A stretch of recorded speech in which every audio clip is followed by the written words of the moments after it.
go unrecorded. So please, Kevin, explain to us what your point about Kingdom Hearts being subpar was. My Excuse me? my point, I'm not talking about the games themselves. I'm talking about in terms of how they adapt the Disney movies. That's what I'm referring to. Into the game? Yes. Okay. That's what I mean. I didn't mean the games themselves were subpar. The games were good.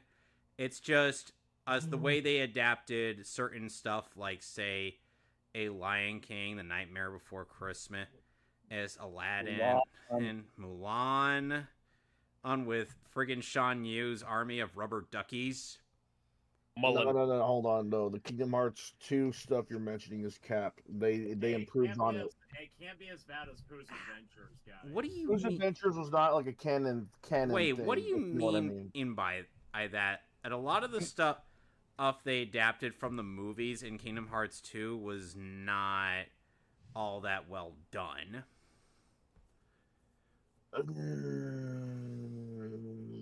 Like, it recreated some of the cinematography, but it didn't really, recreate a lot of the atmosphere and whatnot. The fact you could explore the worlds, though, is something to not scoff at. Kind of, and the thing is, at the very least with Kingdom Hearts 3, they kind of tossed aside the whole, yeah, we could actually put people in this world now. Make it feel big as opposed to looking big. Because you could make it look as big as you want, but it's gonna be very barren. If you get my meaning. Okay, so I'm completely lost now. Now, how do I get back to Kanto? Okay, let me explain, Alex. So, did you go talk to Professor Elm? Okay, Professor Elm just called me. Okay, so I'm gonna have to go back to talk to him now. Yes, go talk to him in the Pokemon Lab, get the SS ticket, and go to Olivine City and get on the ticket. ship. Oh, that seems awfully German. The SS ticket. Oh, yeah. Sorry. Cyanwood is where we need to go? No, Olivine. Olivine. Oh, yeah. You were working so well earlier. Yeah, I was having a problem earlier with this emulator. Well, I was having a problem just now with this emulator. Or for some reason, it wasn't showing any video, just like my laptop was on Saturday morning. Anyway, so as much as I would love to show off, 5 hours of summer. as much as I would love to show off the rest of Pokemon Soul Silver, that would require me having to go out of my way to, I'll play the game on a day-to-day basis, which, because of my work schedule, I literally can't. Oh, yeah? Yeah. Oh, yeah? Yes. Because as I only have access to my computer at, I from 6 to whatever time I end up going to bed on most weekdays, on... Yeah, and hello, sound designer. Well, it's also down to the work schedule. I can't get to my computer until 5 o'clock most days. Yeah. And that's assuming I leave work at exactly 5 o'clock. I can come straight home and don't have anything else to do on the way back. Mm-hmm. Luckily, I made sure to check. Luckily, Gizmo, you want to talk about the meme you posted earlier on Asa's Nest, the meaning behind the meme? And do you want to post the meme here too? Okay. So, for those who don't know, recently there was a trailer that came out for a new. Oh yeah, the Craven. Oye Primo or Oye Primos or whatever, and people were not happy. Basically, it's about a girl living in the. Okay, so see if I can remember this. I watched it only a couple of times because it was so fucking cringe, and of course I had you. I love this key item. Yeah, and guys, Gizmo, you are Latino, right? Latino, Hispanic, I don't know the fucking difference, but I don't care enough to correct. You are of Spanish descent. We gotta call you Latinx now. Sorry, Gizmo. Yeah, that's why I'm not really into all this Hispanic, Latino identifying bullshit, because either way, I have to do with Latinx. Yeah. Hispanics. Fuck all that. Fuck all that, man. That's why I don't go like, yeah, oh, I'm Hispanic, I'm Latino. Watching this, and by motherfuckers, I mean possibly one or two people. One of those people probably Minute World. Minute World, give money to our Patreon. Hispanics do not like the word Latinx, so please stop. So yeah. It was to the point where some college decided to give me a letter saying, we invite any Latinx people. I'm like, oh yeah, fuck that. I'm not going to your event now, bitch.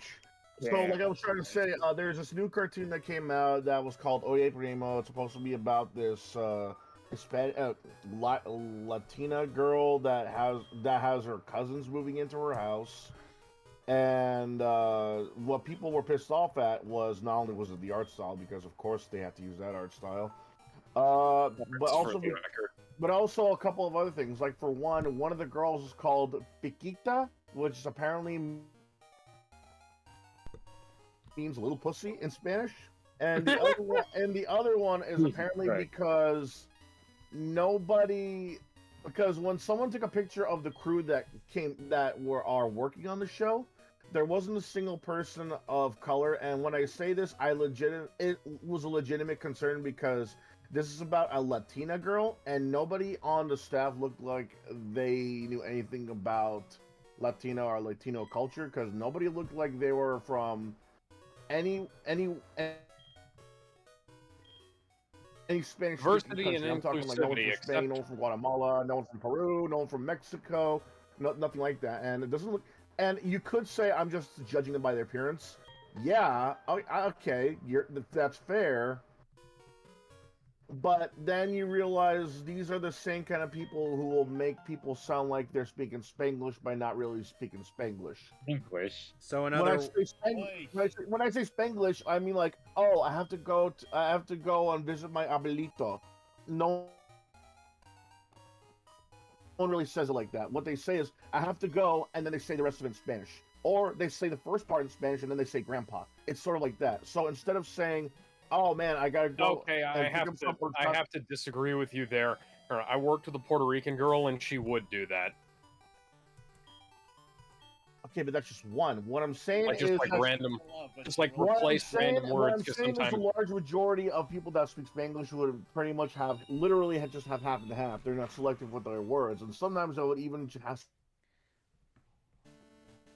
speak a little bit of English before they continue the whole conversation in Spanish. I say this because I've been in so many family gatherings, so many birthday parties, so many holiday parties where Spanish speakers would start off saying something in English, but then would continue the rest of the conversation in Spanish.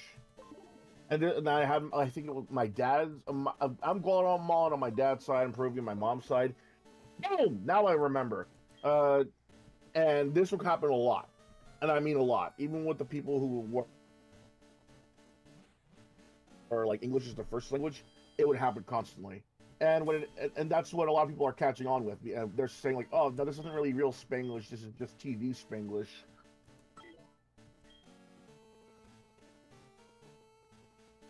Okay, so Kevin, and one more thing. I'm in Oldvine City. Which building do I go into? South. So one last thing about go to the bottommost building. One last thing about this TV show. Apparently, they pretty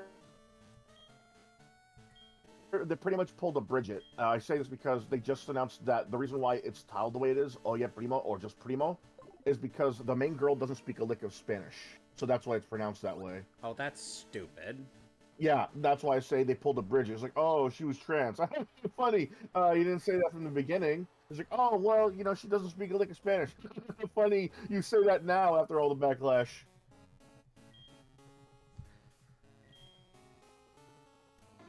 Okay, where do I go to get the ticket? Did you talk to Professor Elm? I don't know where Professor Elm is. He's in the building that's next to your house. That's still I don't know where my house is. New Barktown.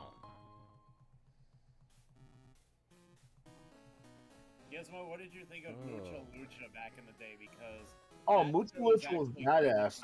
That one was a lot more. That one, from what I gathered, had a lot more had a bigger fan base than I thought it had. Like people are at like making fan art. There was like there was legitimate games back then that people enjoyed playing online. No, I'm not talking about the beat 'em up. I'm talking like there was actual when Flash was still in its infancy. There was games back then that people played that was about Mucha Lucha, from like creating your own wrestler to making that wrestler fight other wrestlers, like create a wrestler, memory games, that kind of thing. I forget. I know. Okay, so was the second part of the Code of Mask Wrestling tradition or family? Honor, family, tradition, and donuts. Yes. Joke. Sometimes as a joke, Yeah. they would also say donuts. Like Yeah. Ricky would be like honor, family, tradition, and then you see like the uncle right there, gold donuts too. Donuts. Oh no, that's the ghost of That's the other guy. You know the Okay, so I remember that episode. Okay, I'm in Olivine City. Let me see where I am, because I think Newbark Town is in the easternmost part of Johto. Oh, My rare Right, but I'm pretty sure I'm in the wrong place. Oh, I got 5. 39. I'm at Olivine City. And Oh, my alien trading card. Oh, I need to go left. I'll wrestle you for it. Pulverizing pinball. Gotta Okay, get so has anybody seen the trailer for Kraven the Hunter? Yes, I saw just- it. I have. it was interesting. It's something. I mean, Yeah. It's very violent. Thing Okay. is- Apparently the Rhino is going to be a dude who injects himself with the Rhino juice, and Kraven the Hunter literally got bit by a radioactive lion, which doesn't make a I mean- goddamn lick of sense, What? but okay. I mean, Oh, and Kraven was turned into a lion. that's okay. That sounds like something out of yeah, a but only parody in skit. Spectacular Spider-Man. And This was is something out of us like parody skits. Like I got bait by a radioactive spider. Oh, I fell into radioactive. Oh, and funnily pepper. enough, the actor they got to play his dad, Russell Crowe, Russell Oh. Crowe. That Oh. man's just racking up comic book roles. he sounds more like Kraven than the actual guy they got for Kraven. Yeah, I was a little weirded out. Oh yeah, What Aaron the Taylor hell? Johnson. And we know Aaron Taylor Johnson can do the fucking accent because that's the accent that he had as fucking Quicksilver, you know? But now he has but now he's Quicksilver too, and it's like I've said this Well, before. he's I've said big it many Quicksilver. times. I'll say it again. Could we just stop trying to make supervillains? Every supervillain. We need to sympathetic milk now? that Spider-Man deal, Dude, man. just make a guys. bank robber. Just make a world dominator. Just make a guy who does it for the lulz, man. What is wrong Sony with that? needs to keep that Spider-Man If the Joker, contract. look, I like the Joker movie, but come on, do we really need to make the Joker sympathetic out of all the villains? Out of all the Batman villains? You I couldn't mean, make- you- you just I make mean, the they Joker did try to make sympathetic? him. I mean, they tried to make him somewhat sympathetic in The Killing Joke. Okay, to but be that doesn't fair. really make him sympathetic for the. and For the the thing Joker. yeah, is and the Joker is Like, kind he's of not- has this whole. he's not completely sympathetic. Like he does shit that's like And plus, he doesn't completely even. reprehensible. Like he did kill the fucking Waynes. Well, he didn't kill No, the but Waynes, that's the thing. but he did That's the set people up Joker. to kill the Waynes. You know? Yeah. Yeah. And That's also, the Joker. let's be That's what honest, that's what I'm saying. Though. That's kinda the Joker. Now, backstory first one was so, gonna you know, sympathetic. loosey-goosey What they that did you can was pretty they much made do the almost Joker anything you sympathetic want by with giving it. him a back. What I'm saying is they made the Joker sympathetic by giving him a background, an actual origin story. Right, not an like they origin did story. in the comics. No. Yeah, with- And then on what I'm saying, Like look, they we did in don't- the comics. Well, we don't know if this which We origin don't know story is his the real story. one. We don't know his entire background. That's His the thing with origin the story is Joker. multiple choice, don't you They've know? been making up stuff like, oh, he was a robber, he was part of the mafia, he had a girl, and then he fell into a. The funny thing is that the That's- Joker okay, but what even else do we the know Joker about him? even says Nothing. And that's as that's if part of you're- the mystery. if you're going to have an origin story, you might as well make it multiple choice. Right, but here's the thing, though. The beauty of the Joker is we literally know nothing about him, and he just does this for the lulz. I love the fact that we know nothing about him, and nobody knows. I his mean, hell, past. Batman had tamed the Mobius chair that could have answered any of his questions, and it couldn't even tell him who the Joker really was. Right, and that's how powerful this mystique Anyway, Right, and after all that, when we're getting something like the Joker, look, I'm not gonna say it's a bad movie. It's anything but. It's a great movie, but it's a great movie. let's look when over it's our the team real story quick. It's the great movie when it's a story about mental health. It's a great story when it comes to like the story of what happens if the person who needs help doesn't get help. Where if a guy who's in mental anguish is treated poorly. That's a great movie. Yeah. But as a Joker movie, I'm scratching my head. Like, why of all characters would you pick the Joker to make sympathetic? Look, because this is all about one bad day. That's anybody though. That can happen to anybody. Right. And they could have just made it. I feel like if they removed the Joker name, it would still be a good movie, but no one will go to watch it because it doesn't have the Joker name. Like, who the fuck is this guy? Just some rando? What? Okay. Like, they're not. There might not half. At least by half. I'm gonna think that if they didn't have the Joker name, the audience would have been cut in half because nobody, like, who the fuck is this guy? Joaquin Phoenix is playing some rando that we would feel sorry for, but you know, it still made more money than either Deadpool movie. No, but god damn it! Look, if it had the Joker name, it wouldn't. If it didn't have the Joker name, it wouldn't make dialogue. Money. Fucking dialogue. Okay, that's right. If Red. it didn't have, because of the Joker name, never mind star power, never mind what it's based on, just the Joker name. Literally everyone knows who the Joker is. You don't have to read a comic book to know who Batman or the Joker is. You at least heard of the name. If it didn't have the Joker name, it wouldn't have sold or have been a big of a blockbuster as it was. I can assure you that if it didn't have the Joker name at all, and it named it something else, but it had the same everything else, like take away everything that was Joker, it had the same everything else in it, and it was a tale about a guy snapping one day. All right, Mary, when you bring me out, introduce me as the clown. The audience would be either cut in half at worst, or a quarter of that at best. Because while it's still a good story, you're still trying to make the Joker sympathetic. Like they did in the comics, dude. They've done it before. Those are what if stories, though. Those are way what worse if stories. And more. Well, this is a what if story, dude. Yeah, this is an Elseworlds movie, Gizmo. It's a DC Black Label movie. Hey, this is the Elseworlds content. Yeah, this isn't a thing that's definitively canon. It's just something that people ultimately were like, this could be an acceptable origin story. Yeah, like it doesn't share any actors, directors, or writers in common, and with anything from like the DCU, from the Reeves verse, from the DCEU, from anything. Yeah, like it's all off on its own. It's its own continuity. And meanwhile, Red, whose team is buffed up in comparison to the original game. What the? Oh wait, never mind. Hail's gonna kill you, Blastoise. Oh. Anyways, so the Flush came out. The Flush. The Flush finally came out. The Flush. It's only been delayed for 11 years, I think. Alright. By the way, Gizmo... Since you were probably not here for the previous streams of SoulSilver, or aside from the last one, the last couple, my team is literally based off a Led Zeppelin motif. Some of them are named after band members, and the last two are named after songs. Okay. Neat.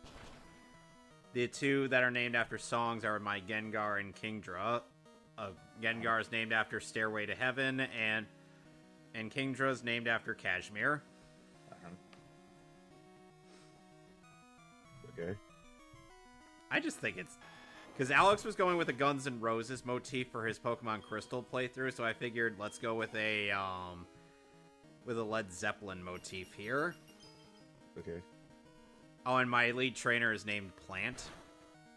Yeah, speaking of Hispanic superheroes, though, speaking of being Hispanic and superheroes and shit like that, Barry Allen's Hispanic in this. Because of course they had to. And I saw both the actors who play a Barry's parents in this universe. I'm like, how would these two even come remotely close to creating Ezra Miller through sex? It's a very good question. Because I saw what the actress who plays Nora Allen looks like, and she is beautiful. Yeah. So, Nora Allen is played by a literal Spanish actress. She is from Spain. She is Spanish. Yeah, and she is gorgeous. She has a full-on Spanish accent. No, none of this, from Mexico, from Puerto Rico. No, she is Spain Spanish. And Barry Allen is now Hispanic in the DC. I don't know if this is the DCEU. Quite frankly, I don't know if this is in any continuity, because it doesn't make a lick of sense. Like, this movie is a mess, and I'm gonna have a word with Ben about his taste in film later on. I've had many words with Ben about his taste in anything, but guess who doesn't want to listen to me? Mr. Benjamin. Because Ben has been gassing this film up, and while I can see some of what he sees in it, there's also problems with it. Oh, I forgot to turn the audio on for this. Michael Keaton kills himself. Yep, I saw that. Kind of. Yeah, the game audio is what I forgot to turn on. Oh my god. So at least we were able to be heard. Survived. But I swear, if I didn't do any of the grinding that I had to do for this, Kashmir would have died, and I would have had a lot of trouble with Red's Charizard. Hell, Typhlosion wouldn't have been able to beat Pikachu. The strongest Pikachu ever. Level 88 in my version, Alex. Level 81 in your version. Nice. Is it overkill? Maybe. Yes. Oh, and but it's a fucking Pikachu, man. Oh, and your Red's team is a bit more rounded since he has an Espeon as opposed to a Lapras in my version. Could I please have a complete map, guys? Because I can't see New Bark Town. I can't find New Bark Town. How are you not? New Bark Town is in the easternmost part of Johto. You said to go to Olivine City. I assumed you already went to Professor Elm's lab. No, I just got the call. Oh my god. I don't know where I live. City. What do you think I do? Play this game? Yes. Oh Alright, go to Cherry Grove City. You know where that is. Yeah, Cherry Grove, and then go east from there. Okay. Now I'm in New Bark Town. Rest in peace, East Martinez. Jesus Don't worry, Christ. this isn't a Nuzlocke. I'm not insane. Because Gen 4 with Nuzlocke is hard. Especially with Platinum. Fucking ticket. Yeah. Cynthia, the stuff. I mean, so many roadblocks in that game. Cyrus. Alright. Alright, Lee. You're gonna carry us to victory. Yeah, I did know that already, unfortunately. But yeah, the Flash, in a lot of ways, the Flash reminds me of Justice League. Oh dear, that's troubling. Legends of Tomorrow. It is over! I beat Red. You know, I wish it reminded me of Legends of Tomorrow. Pokemon Trainer Red. I wish I was along the Ellipses is all he has to say. Barry is Hispanic now, just like how Wally West is now black, so, yeah. And that's a different Wally West, though. There are, three different Wally Wests. And Red just teleports away. He used to escape rope. Wait, why is Wally West black? I don't Okay, know. so there's Irish classic West Wally black. West, And then there's there's Black Wallace, Wally and West, then who's there's their younger Wallace cousin, West. Am I and allowed- and then there's Wallace West, who the two of them are named after. All right. No, I just I'm like to finished. assume Red finished just used with- an escape rope or something. They just want But to. yeah, so yeah. By the way, Ezra Miller is Dutch German Jewish, so he is the least Hispanic thing you can get. But yeah, so we're departing soon. Please get on board. Considering the last ship of this type I got on capsized, I'm a little bit reluctant to do that. But if you're forcing don't worry, me to, okay, this one doesn't capsize. awesome. You just gotta roam around a bit, and Yeah, fight do you some wanna- trainers and find a little girl. Oh, and then you'll Yeah. arrive in Kanto. Yeah, do you want to go ahead and ask me why I think it reminds me of Justice League? Okay, why does it remind you of Justice League? Well, because Batfleck is out of character and the movie isn't very good. Makes sense. Yeah. Also, they cut Batfleck's name from the credits, so... Oh, that's just stupid. He's in Yeah, the goddamn movie. Well, he's in the movie, and you know who else is in the movie? Who? George Clooney, What? As Why? Yeah. As who? as Batman. Oh, are they Does he doing a have the bat nipples, Alex? Oh wow, really? No, but Michael... No. but Michael Keaton has the bat nipples. Why does he have them? Because Yeah, for but some at least reason they they put the sonar suit from Batman and Forever and Batman and Robin in Michael Keaton's Bat Cave. Hey, Why? Damn it. at least they Damn it, get Barry, Blue's you Stone fucked the Bat timeline nipples. too hard. What? Hey, They didn't bring the Bat. Fortunately, they haven't brought the Bat credit card back, but you I'm know, gonna be real with you. I actually like the idea of George Clooney Batman. It's just I don't like the idea that they made him very. They screwed over Joel Very, very kid-friendly. Schumacher. Oh, yeah, they What? screwed everybody in that regard. It's like, no, they screwed Warner Brothers screwed everybody.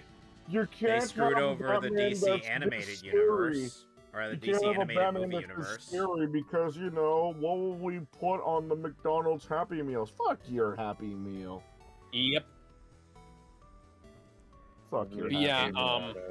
So At least the the movie Bats looks starts good. off with Barry Allen complaining about how he's basically the Justice League's errand boy, which is bizarre for a number of reasons because like we haven't. It's been 6 years since Justice League was supposed to come out, and 2 years since the movie actually came out. So you know, there's a bunch of shit we didn't see. In the time between the Flash movie being announced and it actually coming out, we had 1, 2, 3, 4, 5, 6, 7, 8, 9 seasons of the Flash TV show. Oh yeah, And that's say what just you kind of will a about it, personality. they got content out there. The quality of that content was dubious at times. In fact, it was dubious It was most of the good. time. But I thought But the Flash TV show was there. And like, you know, I was 15 when Arrow came out, and Arrow was How old are you now? I'm 26. Oh, I'm 30. Damn. Yeah, Arrow literally came out 11 years ago. Like the 22. Arrowverse began and died while they were developing this fucking movie. Yeah, like we've seen the highest of highs and the lowest of lows out of the Arrowverse. And rather unfortunately, the Arrowverse went to shit, and now, you know, they don't want to acknowledge that it existed anymore. Like, the only remnants of it we have are Superman and Lois, and while that is a pretty good show, they're not, like, there's an entire legacy that they could be acknowledging that is absent from this film. like Jay Garrick shows up in this film, and Ooh. he's Mm. yeah. Guess who he's not played by?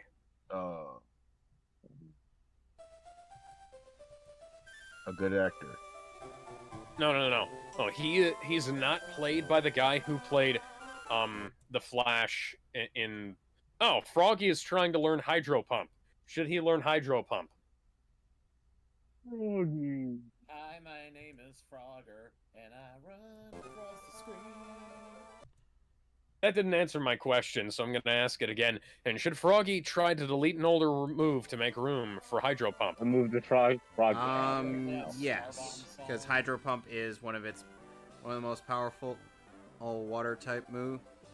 Okay, so I have Surf, Waterfall, Body Slam, and Rain Dance, and I know I need to keep Surf. So Waterfall, Body Slam, or remove Body Slam. Yep. All water, man. Yep. And Okay.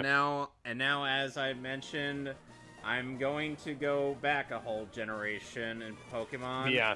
With Emerald.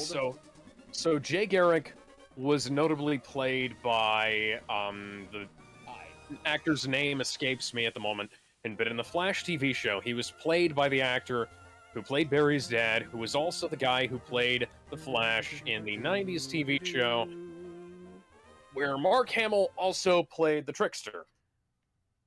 And yeah, so That was a cool little Jay Garrick is not played by this guy in that. Hello, not Dan To the Green. best of my knowledge, he's not actually played by anybody in this. What? Professor Birch Yeah. is voiced by Dan Green. And And Green, real while remix. while all of Henry Cavill's scenes have been cut from this film, and I do mean all of them, his terrible CGI digital likeness does make an appearance, in that they created a surreal 3D CGI model of his body that shows up during the during some of the sequences where Barry rewinds time. And Guys, I've got this a is question. Guys, I've got a question before you go on, Alex. Yeah? Should I be a guy because I have a Y chromosome, or should I be a girl because girls are cute? Man, You should be a everyone girl knows because you me. want to look at booty. Yes. I mean, he's 11. That's misogynistic thinking and pedophilic tendencies, dude. And again, like this I is said, why everyone's Gamergate was toxic, a thing. I know it's not 2012, but it feels like it to me. Gamergate didn't happen until 2014. Gizmo. Oh, okay, Yeah, you think they give a okay, shit. Gizmo, what is your vote? Should I be a guy or a chick? Whatever. Booty shorts, man. Because it's my United States of whatever. Pick a He's girl. 10. Like that sentence stopped at the These- Pokemon fans, but I see man. children in the wiki. I see children in the Yeah, anime. you- I see children in everything around me. You know what? What? I'll just be a Girl. boy again, just because. Oh, you wuss. Well, all right. anyways, What am I naming my protagonist? Because I want to. Pick a different motif this time. Donald Trump. Frazier. hang on. Frazier. Hang Donald on. Trump. Richie. How about Frazier? Rippaverse. Richie. Ritchie. What motif is that? Bon Jovi. No. Name him Hugh. Bon I was Jovi. going to say Frazier. Yeah. Richie Sambora is the lead guitarist of Bon Jovi during the era where the band mattered. Alrighty, I'll go with a Bon Jovi motif this time. I don't know. I can't remember who the guy John replaced him with is, but he fucking sucks. I was gonna say name him Hugh Jazz. Huge ass. So Ritcheheie. I believe so. Yes. Hang on. Oh. RITC. RICHIE. Alright. There you go. I just Alright. did it for you in broadcast chat too. RICHIE. Yep. Alright. And broadcast chat. So it's Richie. Yes. Richie Rich. Oh! Look at that! You sent out a fire type, and I just learned a new move. Yeah. And now I am to go to Little Root Town. Oh yeah, that's right. You start off in a moving van. Why was I in the moving van, Bob? Why couldn't I be, driven with you? Guys. Honey, you know the rule. Fine.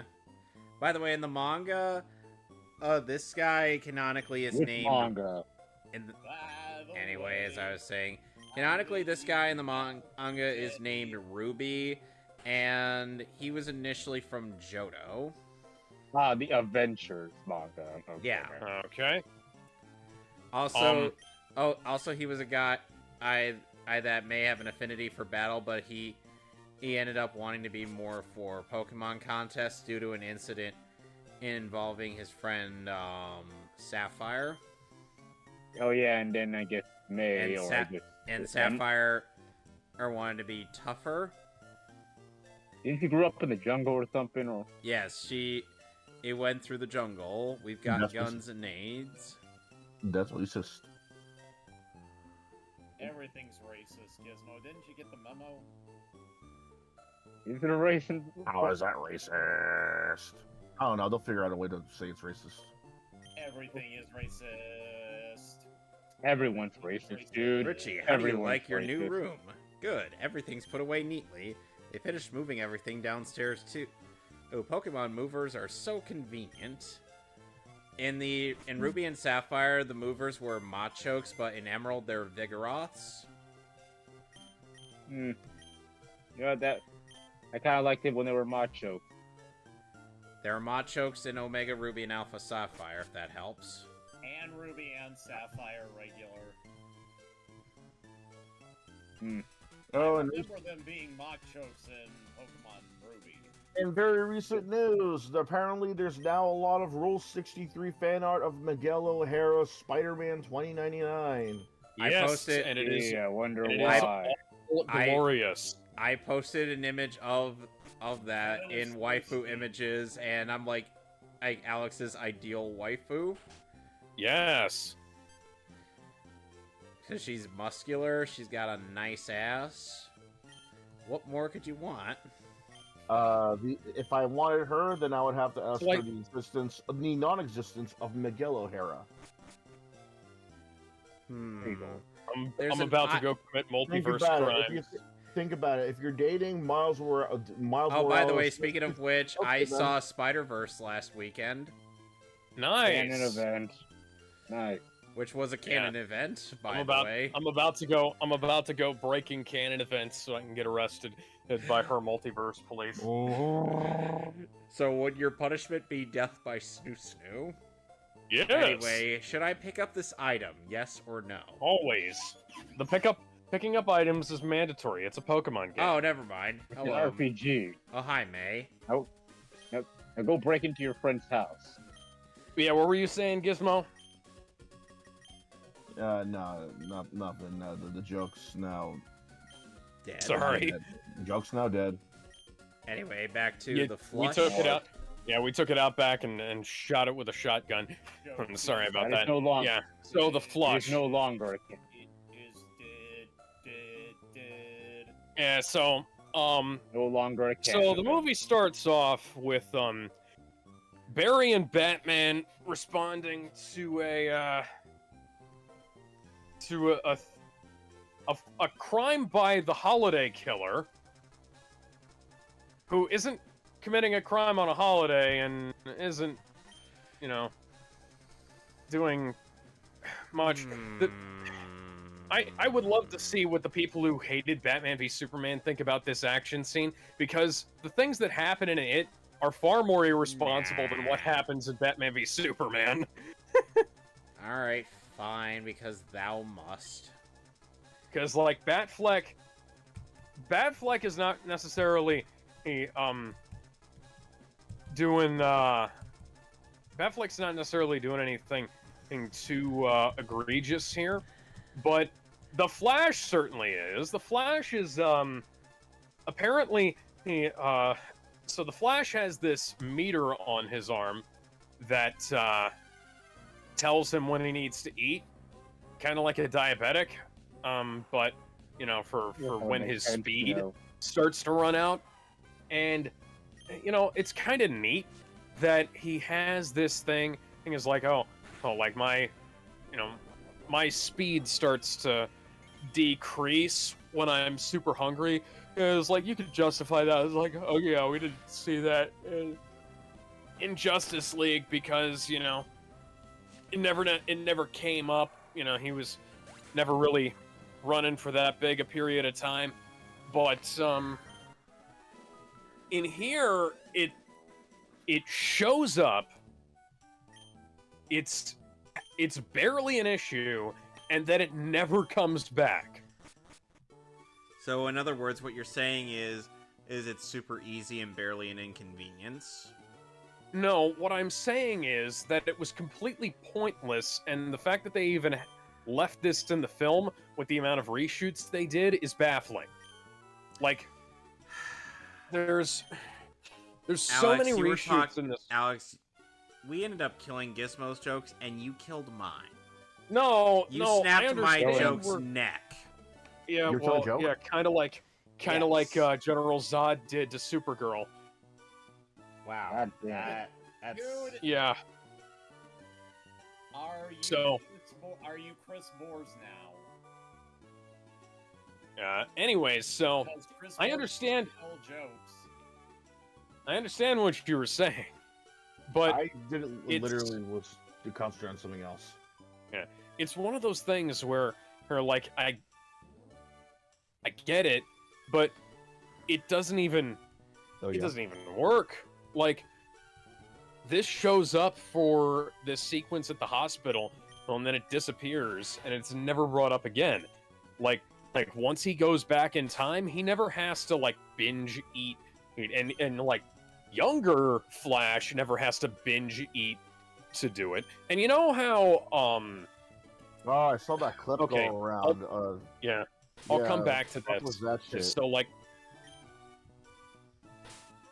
So Barry, younger him kind of has to eat a lot, but it's like it's not a mechanic. It's not a limitation that ever affects the plot in any appreciable way. Hey, like if the hospital scene had been executed correctly, it wouldn't have come up at all.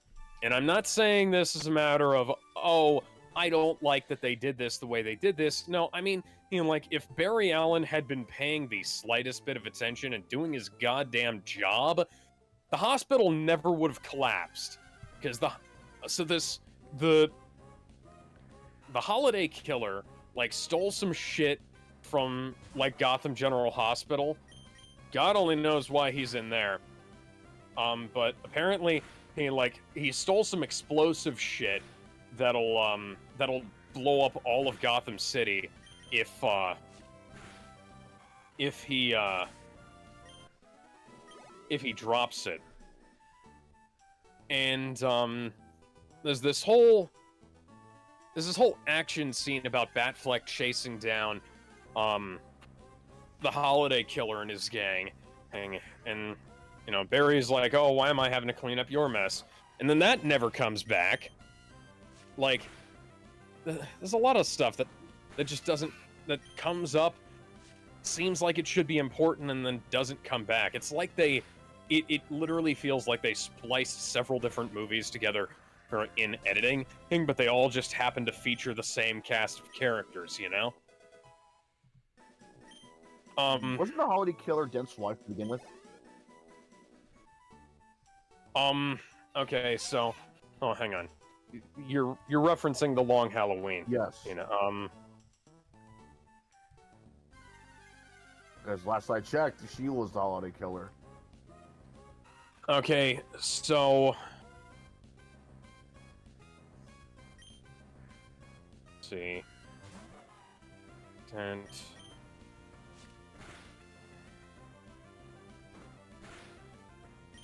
My tour chick is supposed to be named John Bon Jovi, but there wasn't enough room for Jovi.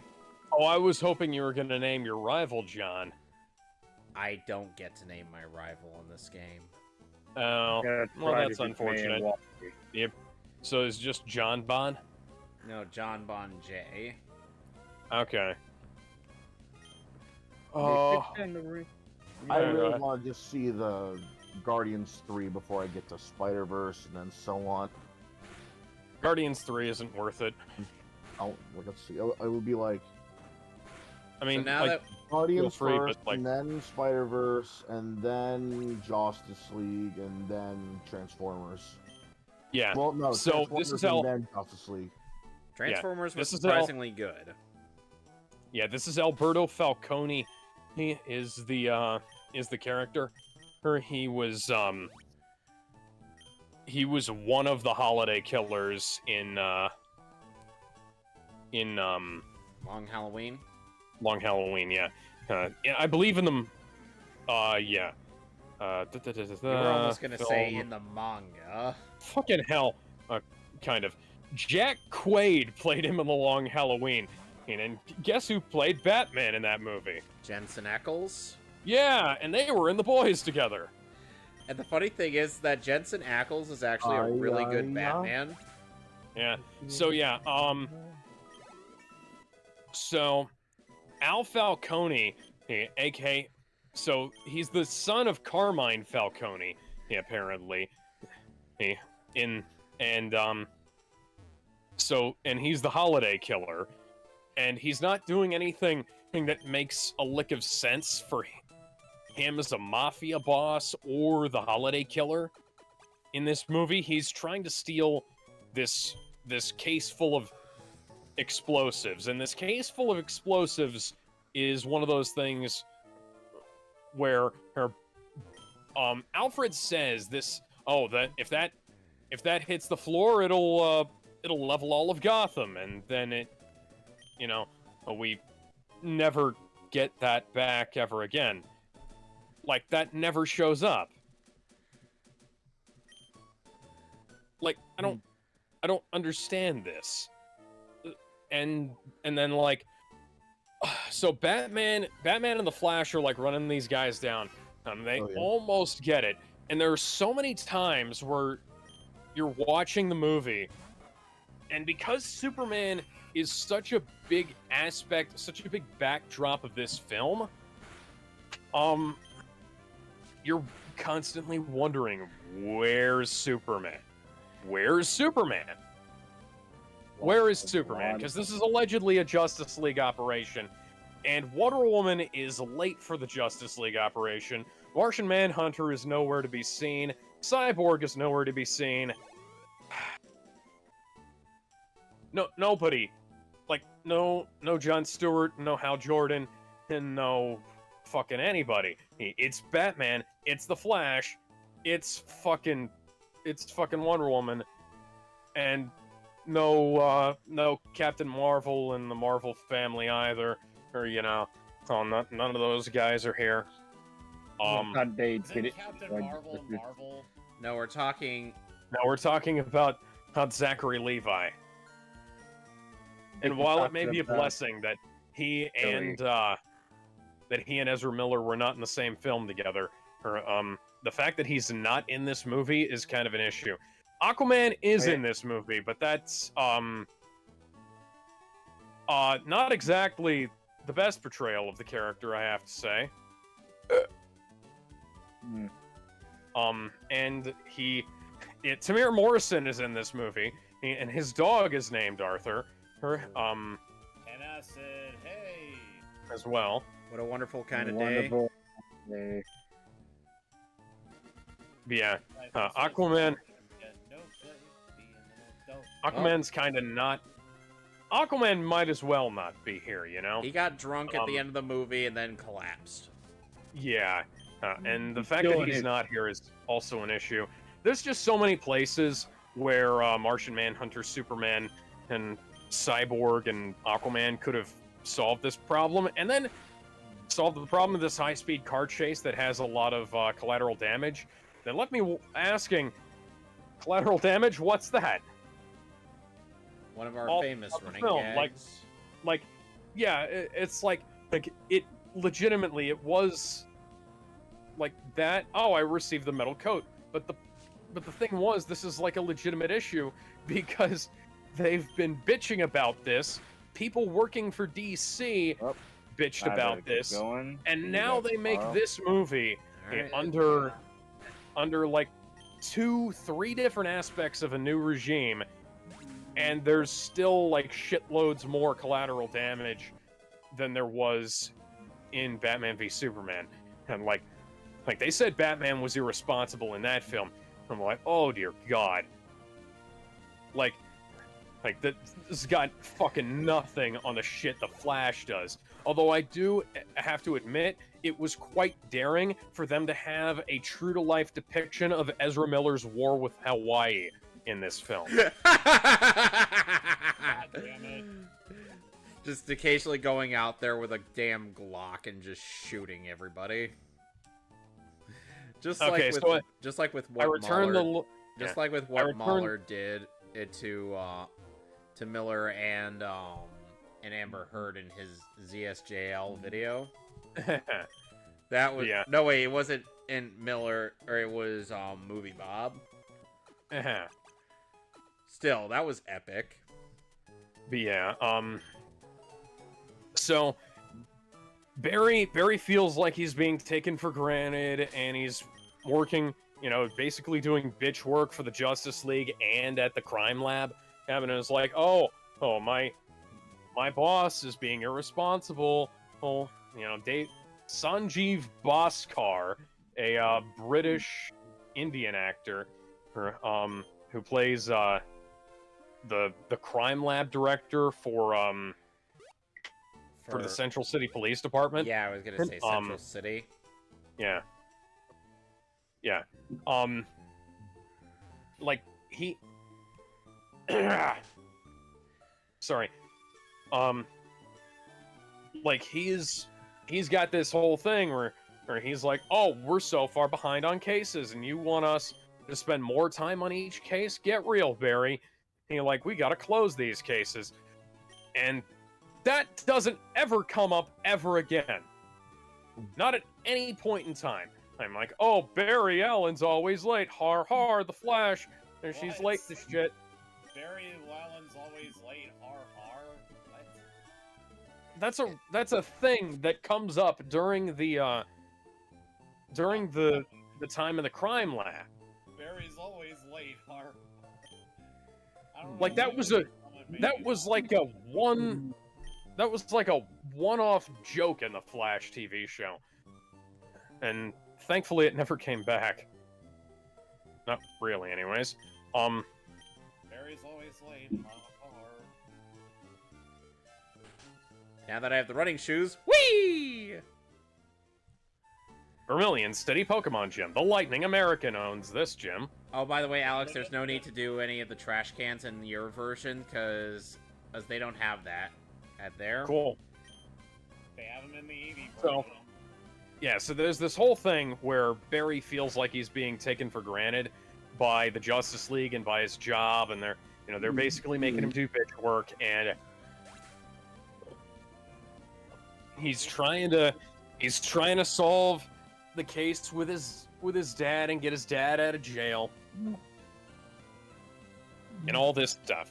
And the only plot line that gets resolved is his dad being in jail, and that gets resolved of the way it played out in the leaks, which was a good idea. Like, I like how they did that, but they've added shit to the end of that makes it kind of weird.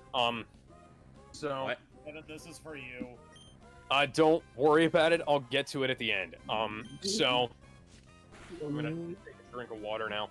So, Barry's like dealing with this shit. They get for some reason, even though he's the fastest man alive, and Batman and is somebody he sees on basically a daily basis as a member of the Justice League. Great.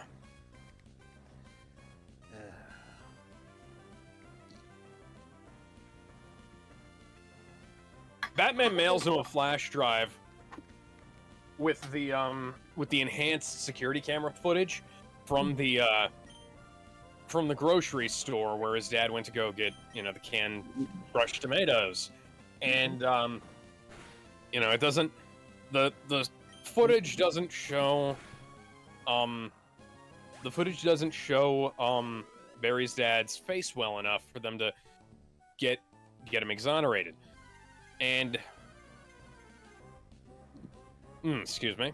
And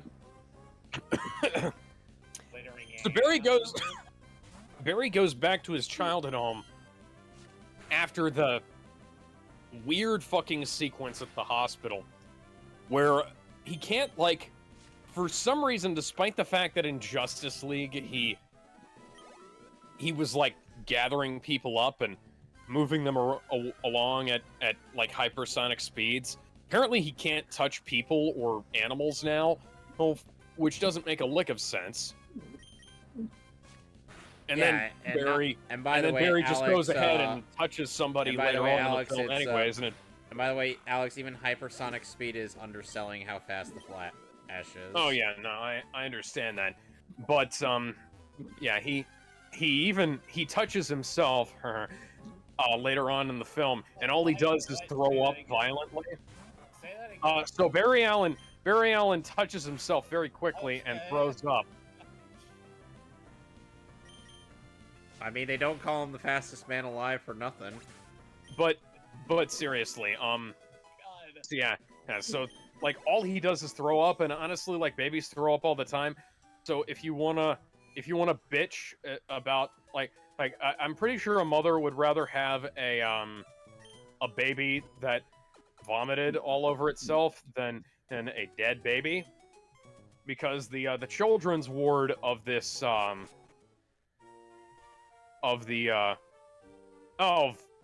Vinnie Vincent is taking me on. Wait, what? His guitar only has 3 strings and 3 tuners. I think he might be wielding a broken bass. Speaking of which, Barry Allen plays the bass in this movie. He never actually picks up the bass, but he has a what looks like an Ibanez bass in his room. That's kind of funny.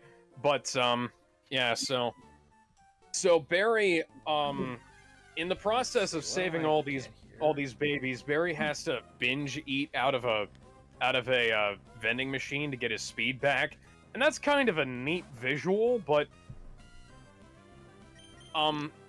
the big issue with it is that Barry let himself, you know, he took way too long to fix the power issues in the hospital, and by the time the hospital starts collapsing, he's more worried about the fact that he's hungry than the fact that a big chunk of the foundation is broken. Like literally, I don't want to toot my own horn, but I had a thing in one of my stories where the foundation of a big building was collapsing, and do you know who I had solved that problem? Superman. Fucking Superman! Also Homelander, but that's aside the point.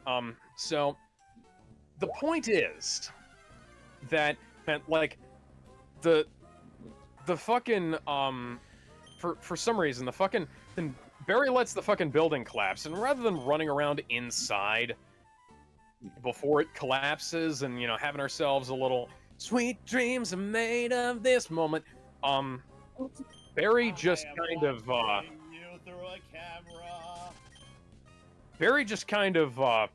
because Barry fucks up so much, all the babies and one of the nurses falls out the window, and a dog, and so he has to shove one of the babies into a microwave to keep it from getting burned up by flame, which doesn't make a lick of fucking sense. But, you know, like if Barry had done this correctly, he wouldn't have had to deal with this bullshit, you know? Oh, there wouldn't have been this giant Rube Goldberg machine.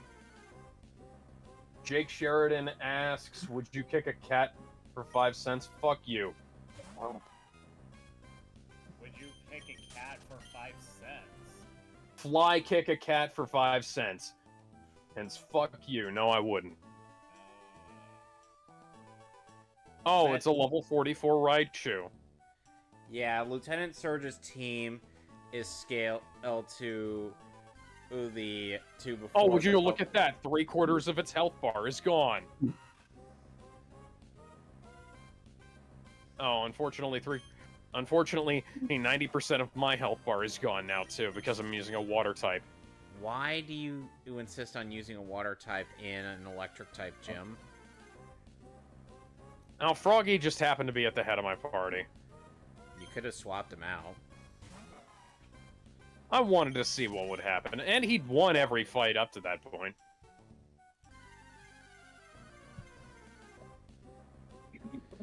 Yeah, I'm trying to find a Pokemon in here. Here, that's difficult to Jared find, but asked, would you send a cat flying for 0.2 discount at a trip to Morocco? Well, once again, fuck you, buddy. should we just ban him? Who the fuck is asking these questions? That is a very good question. Hang on. I'm gonna go to this guy's channel. No. Where is No this happening? content, no playlists, no channel. This is in the YouTube chat. This is in the YouTube channel. Hold on. 2 subscribers and no videos. At the leader 081. Don't delete these comments. Oh shit, there it is. Jake Sheridan. What? The enforcer asks, would you fly kick a fish for a 10%? Where the fuck are these people coming from? That is a good question. Anyways, I'm just gonna ignore this and get back to talking about the Flash. If I see a comment about the Flash pop up, or if this gets any worse, I'll start banning people. But He just posted a skull emoji. yeah, yeah. Somehow, The only reason somehow this- nobody's been coming to my stuff. There's this awesome set piece, quote unquote, but they didn't put any thought into how to make it happen, so it just happens. And it's unimpressive. Like, you took a shitty, easy way out. Barry Allen is the fastest man alive. You could have come up with a better, you could have come up with a... Would you fly kick Flash at the Batman movie? Yeah, okay, you know what? We're getting into territory I might actually consider. for a discount of My Little Pony. Who is this? Jesus Christ. Who is this guy? It's like, what the that is a... Okay, Jake Sheridan, and once again, you can go fuck yourself. So Barry runs so fast that he accidentally runs back in time, after being at, his childhood home. And he runs back in time, and, sorry, my neck's kinked up. He runs back in time to the point where he was at the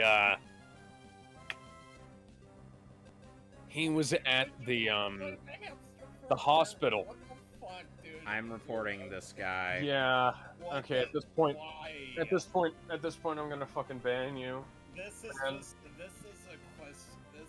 I don't even know. This only has one word. Why, dude? You got me laughing, but why, man? Okay. I'm gonna. Had me laughing before. Now I'm not laughing. Would you? Damn it! Would you send an emo Would you girl send an flying? emo girl flying for a 12% discount at Barbie's Dreamhouse Lego set? Buy one, get scammed for free. Is this because I posted the video to the hashtags the Flash and the Flush? I don't know who either of you people are, and I'm just gonna put you guys.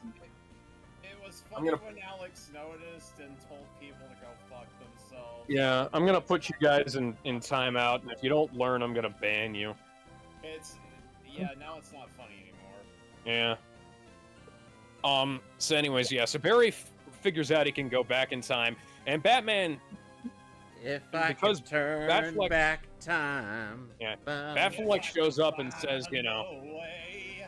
and says, you know, this is probably a bad idea. You know, you don't want to go messing with time too much. Yeah, the time travel thing doesn't work the way it did in Justice League. So that's a question. But the thing is like Barry references the stuff that he did in Zack Snyder's Justice League constantly.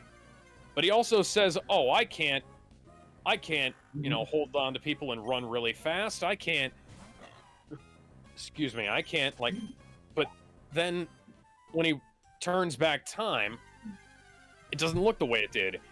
Except, like, at first it kind of looks the way it did in Zack Snyder's Justice League, but it also, like, it doesn't. And then he kind of runs back in time and figures it out. And by the way, I have to mention this, so I forgot to mention this earlier, but that's the problem with talking about this off the top of my head. You bring something up and you go off on a tangent because this movie has so much bullshit in it. So the Justice League, like half of the fucking Justice League stops this thing, thinking like Batman the Bat cycle gets blown up and Batman's out of it, but rather than flying behind the guys like he would in a Batman movie, he ice skates along the ground and gets beat up, and I'm just like, okay, hey, you're putting the imagery before the logical thought, and now we have several problems. That aside, though, they get to the end, and like a guy. There you are. Rather than. There you are. So Batman shows up on top of this Humvee, and he starts. They don't time it right at all. Well, it's not timed like it would be in a Batman film, which is it's part of the reason. Ooh, God. Thank God. Where the fuck are these people coming from? The Reaper Enforcer and Eric Shun the Enforcer. Or is somebody just creating sock puppet accounts on the fly? Yeah. Jesus Christ. Okay, I'm gonna start banning people. God damn. Again, dude, come on. What? Would you jump over the fence for cat food? I don't even... Over what? Yeah, I'm just reporting these people. Yeah, these... I'm just going through and banning this shit. Jesus Christ. Kevin. Anyway, I captured a Ralts. What am I naming it? It's a dude? Steven Tyler. No. Wait, is the... no, I forgot who it was.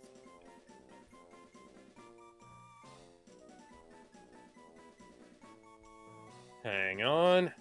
By the way, Kevin, are these people showing up Dave? in the chat too? No. Okay. Name it Alec. Alec? A-L-E-C, yep. Alright.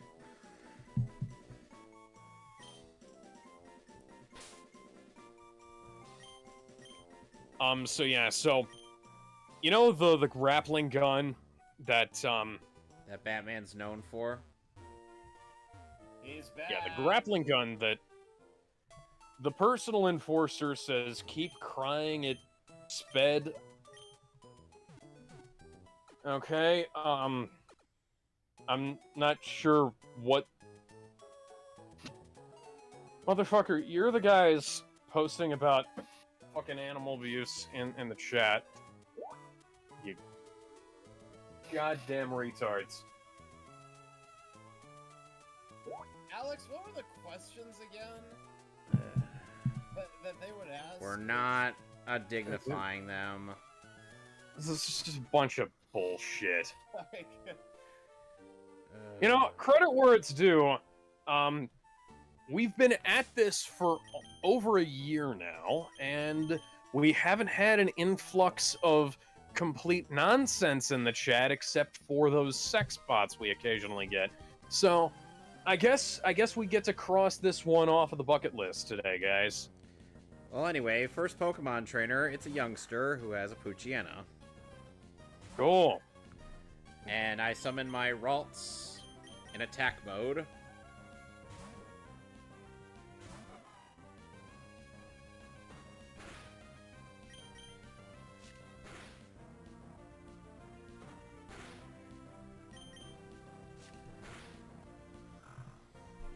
By the way, one thing that people know Gen 3 for is the amount of trumpets that's used in the soundtrack. Yeah, the famous grappling gun that Batman has used to hold up his weight and the weight of several people in Batman v Superman and Justice League. And, you know, that grappling gun went through a lot, and let me guess, it's maybe he doesn't use it. Oh, no, he uses it. It just fails to hold up his weight and the weight of one other guy. That's stupid. Granted, it has been kind of run through the ringer in this film, but, you know what he could do? He could pull out another one, because I know he keeps a couple of them. Yeah, but he doesn't. No, he doesn't. And so Wonder Woman shows up and hauls them up with the Lasso of Truth. And it just goes to show that the writing on this film is not very good because and by the way, hey, the screenplay was by Christina Hodson from a story by Jonathan Francis Daly, Jonathan Goldstein, and Joby Harold. For those of you who don't know, John Francis Daly and Jonathan Goldstein are the duo who worked on the world's worst Spider-Man film. Which one? Amazing. Okay, they're not the only people responsible for Spider-Man Homecoming, but they are two of the people who I believe are most responsible for it. Gizmo, I believe there is a phrase that you would say in regards to this. Hmm. You know, a certain phrase you've thrown at me. You got cut off. What? I believe there's a certain phrase you would say in regards to what Alex had said. One that you've said to me a number of times.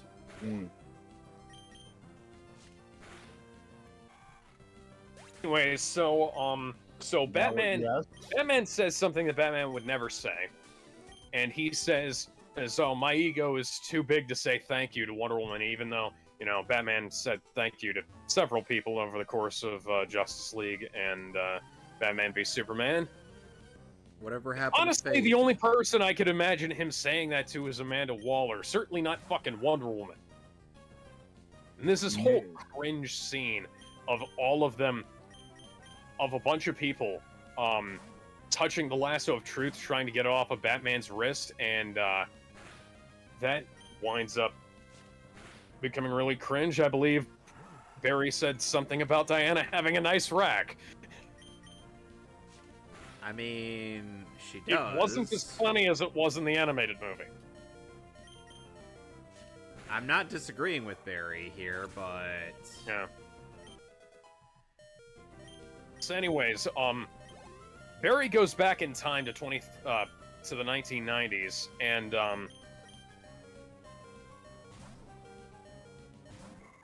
he makes sure his mom gets that extra can of tomato sauce she needed, and so his dad stays home. They don't address who killed her or why or what. And on Barry's way back home to the present day, he gets punched by a guy who looks suspiciously like Professor Zoom, as depicted, or Godspeed. No. Oh, what I'm imagining right now, Alex, Zoom just shows up, punches him, and twerks over his face at super speed, and then leaves. Okay, I wish that happened. I wish Eobard Thawne was in this movie, because he's not, and he would have made perfect sense to be in this movie. But he's fucking not. I mean, he was in the Flashpoint comic and the Flashpoint animated movie. Oh yeah, that. I love what you've done with the place, Barry. He comes in with a cup of coffee. I swear, the Zoom posts are ridiculous, but they're just so damn good. Yeah, I wish they would have had Eobard Thawne in this movie, but, yeah, so this guy who looks like a cross between Zoom from the TV show and Godspeed also from the TV show. I think it was Godspeed. You know, the actor who plays... No, that wasn't Godspeed. Yeah, that was... Yeah, the guy that plays, the guy... Was Eobard Thawne the guy in the wheelchair in the Flash show? Yeah, kind of. No, that was the Thinker. No, that was him. He just transformed into, Reverse Flash. Oh no. Well, like, Reversed Flash transformed into, Tom Cavanaugh's, Professor what the fuck? Zoom. No, Zoom is not the guy. Oh, and the funny thing is, Alex... Harrison Wells, that's who I was thinking of. Tom Cavanaugh ended up playing Ranger Rick in the Yogi Bear live action movie, and yeah, Doug ended up coming up with a whole bunch of jokes about how he's about his role in the CW Flash series just because Rob Walker told him about it. Yeah. That was actually for the record, Nostalgia Critic, and that was an interesting review. I heard Rob Walker is a worse person than Doug Walker is. I don't know. I don't think about it anymore. Is he? Every now and again, I. On your head, now, baby, just step it out. You know, the one good thing about Ralts when you try to encounter it in the games, Ralts doesn't have any moves other than growl. Alex doesn't do duets. Oh, well, no, it's just that I don't know the song you're talking about. Oh, it's a pretty old song. I'll link it. Hey, Gizmo, how do you feel about no, wait, you said you didn't play Pokemon Gen 3, did you? Which one's Gen 3? Ruby, Sapphire, and Emerald? I played only Ruby. Okay, so how did you feel about Gen 3? It's good. And Alex. Well, here's the thing, Gizmo. With Gen 3... Collective Soul December. Okay. With Emerald... I do kind of know that. I'm not super familiar with Collective Soul, unfortunately. Well, now Ralts learned Confusion, which means it can induce a confusion. Karate King is in the dojo is in the caves for training. I found a focus band. I have no idea what that does. Oh, are you in Saffron City? Jim. Yes, I am. By the way, yes, you could challenge Sabrina there as well. The gym is right next to the karate dojo like it is in Red, Blue, and Yellow. Yeah, this is just a gym, not a gym. Now remember, before you attempt to do Cerulean City, you're gonna want to go to the power plant, and that's east, which is where the route where that leads to the rock tunnel. Okay. And if you remember getting to the power plant in Red, Blue, and Yellow, then you just use Surf to ride along the water until you reach it. Alrighty then. Just letting you know how that works. Alright, because you're gonna want to initiate the power plant side quest before you try to do anything else, because otherwise you'd be stuck on the eastern side of Kanto.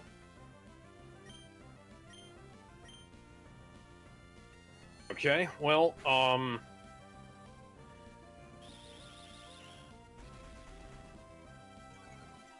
Huh?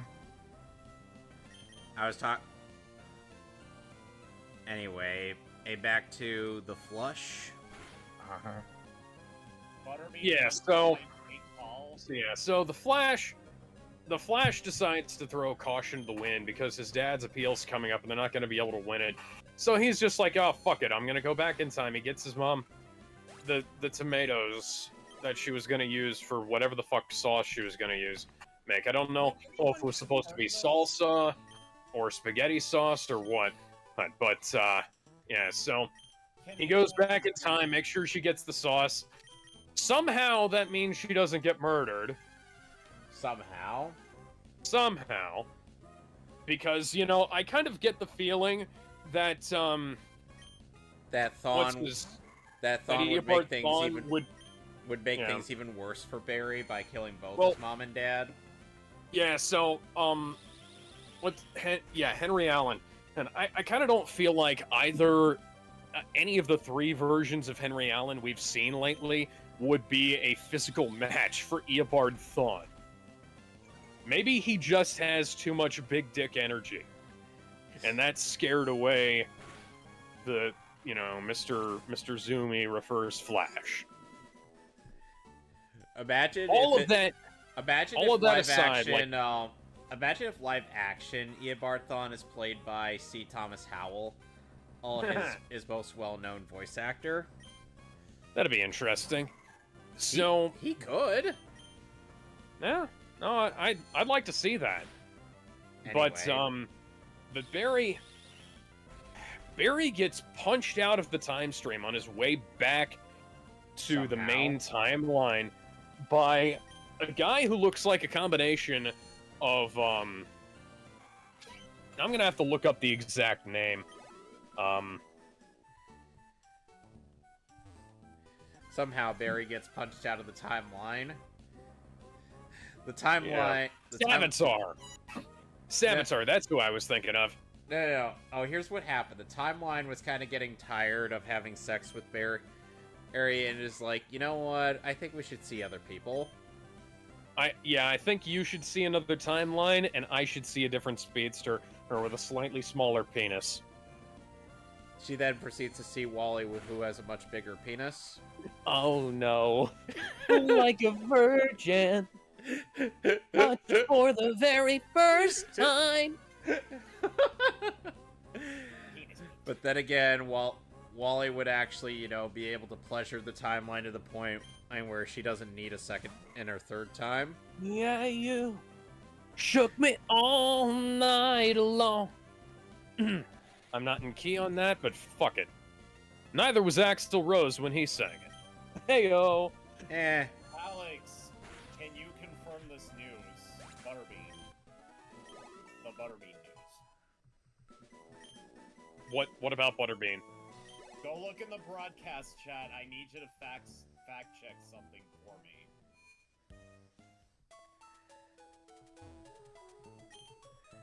Welcome to the Pokemon Center. You know what? If Butterbean wants to come out of retirement to beat up Jake Paul, I'd be down for that, but I have not seen word one of news about that, unfortunately. Hopefully Joseph isn't completely gone. Maybe he can answer that for us. I want to see Butterbean beat up Jake Paul. I'd like to see Mike Tyson beat up Jake Paul. I think Mike Tyson can take him. He would. He just has the Actually, you know what? You know what? Before we do that, let's have Jake Paul step into a ring with Andrew Tate. And then whoever wins gets to fight Mike. Yeah, whoever wins gets to fight Mike Tyson, and you don't get any rest period. And you get a sip of water and you get to chug a can of Monster, and that's it. Alex is probably one of the few base people who actually hates Andrew Tate. I don't know how anybody can't. The man is the man's a lunatic, first off. And for another thing, even my sisters agree with that. Here's the thing about Andrew Tate, though. As much as people wanna agree with him or say he's got a point on this or that when it comes to say like equality or having to make your own money and stuff like that, broken clock is right. Oh yeah, that's the broken thing. clocks and things like that. You know what I mean? It's just like, okay, he'll say one or two things that make sense, maybe three, maybe four, but then like, and then he'll come out with something that's completely out of left field, and it's the rest of fucking the like what 96 things don't make sense. Dude, I actually thought you were gonna defend the guy at first. I'm defending him because the only reason why I defend him is because he has the right to speak his mind. And again, broken clocks are right twice per day. He'll say one or two things that sometimes will make sense, sometimes four, but it doesn't mean that the rest of what he says is right. Like, you know, how he'll he calls a lot of women bitches, and how the he thing thinks that you gotta have a fast car if you want to be successful. Like, you know, what the fuck am I gonna do with a car that goes 1,000 miles per hour on the street? Yeah, good point. But one thing I saw, and this is the case of being the best of two bad examples. There was a video where somebody asked Jake Paul, who's the best boxer of all time? I mean, he said he was the best boxer of all time. I mean, he'd take on Mike Tyson in a heartbeat, and it's like, oh yeah, that's ludicrous. I'm a fucking Alex. Yeah. That's ludicrous. Like, it was. Yeah, he was like, I can resist. one step away from saying, like, I'm a force of nature. If you were from where I was from, you'll be fucking dead. You know. Oh, he sounded like he was about to start quoting the Scout from TF2. And and then and then it cuts to an interview with Andrew Tate where they asked him the same question, and he said, no, I wouldn't fight Mike Tyson. There's only two ways that can go. Oh, if I beat him, all I'm doing is tarnishing the history of a legend. And if he beats me, I'm the guy who lost to like 50-something-year-old Mike Tyson. There's no winning this. It's gonna come out poorly no matter what. And obviously, I'm paraphrasing. I probably made it sound a hell of a lot more intelligent than it did when it came out of his mouth. Right. Well, and Alex. But ultimately, funnily enough, if Fran were here, he would do a perfect impression of Mike Tyson. Like, he and my dad do a great impression of him. Wait, how old is Mayweather though? Like in his 40s? Floyd Mayweather is 40-something, yeah. So he's almost like going to be in his 50s. He's probably going to still make money off of his boxing matches. The thing is that I say that because Floyd Mayweather was going to retire like Asa and Blackface Kermit said. The thing is though, Mike Tyson, on the other hand, is one of the strongest, if not the most intimidating boxers out there, and he's like what, in his 50s? Well, Mike Tyson, back in his prime, Mike Tyson was pound for pound the strongest boxer in the history of the sport. Well, like, he's still got it. No, well, here's the thing about Mike Tyson though. He says that if he still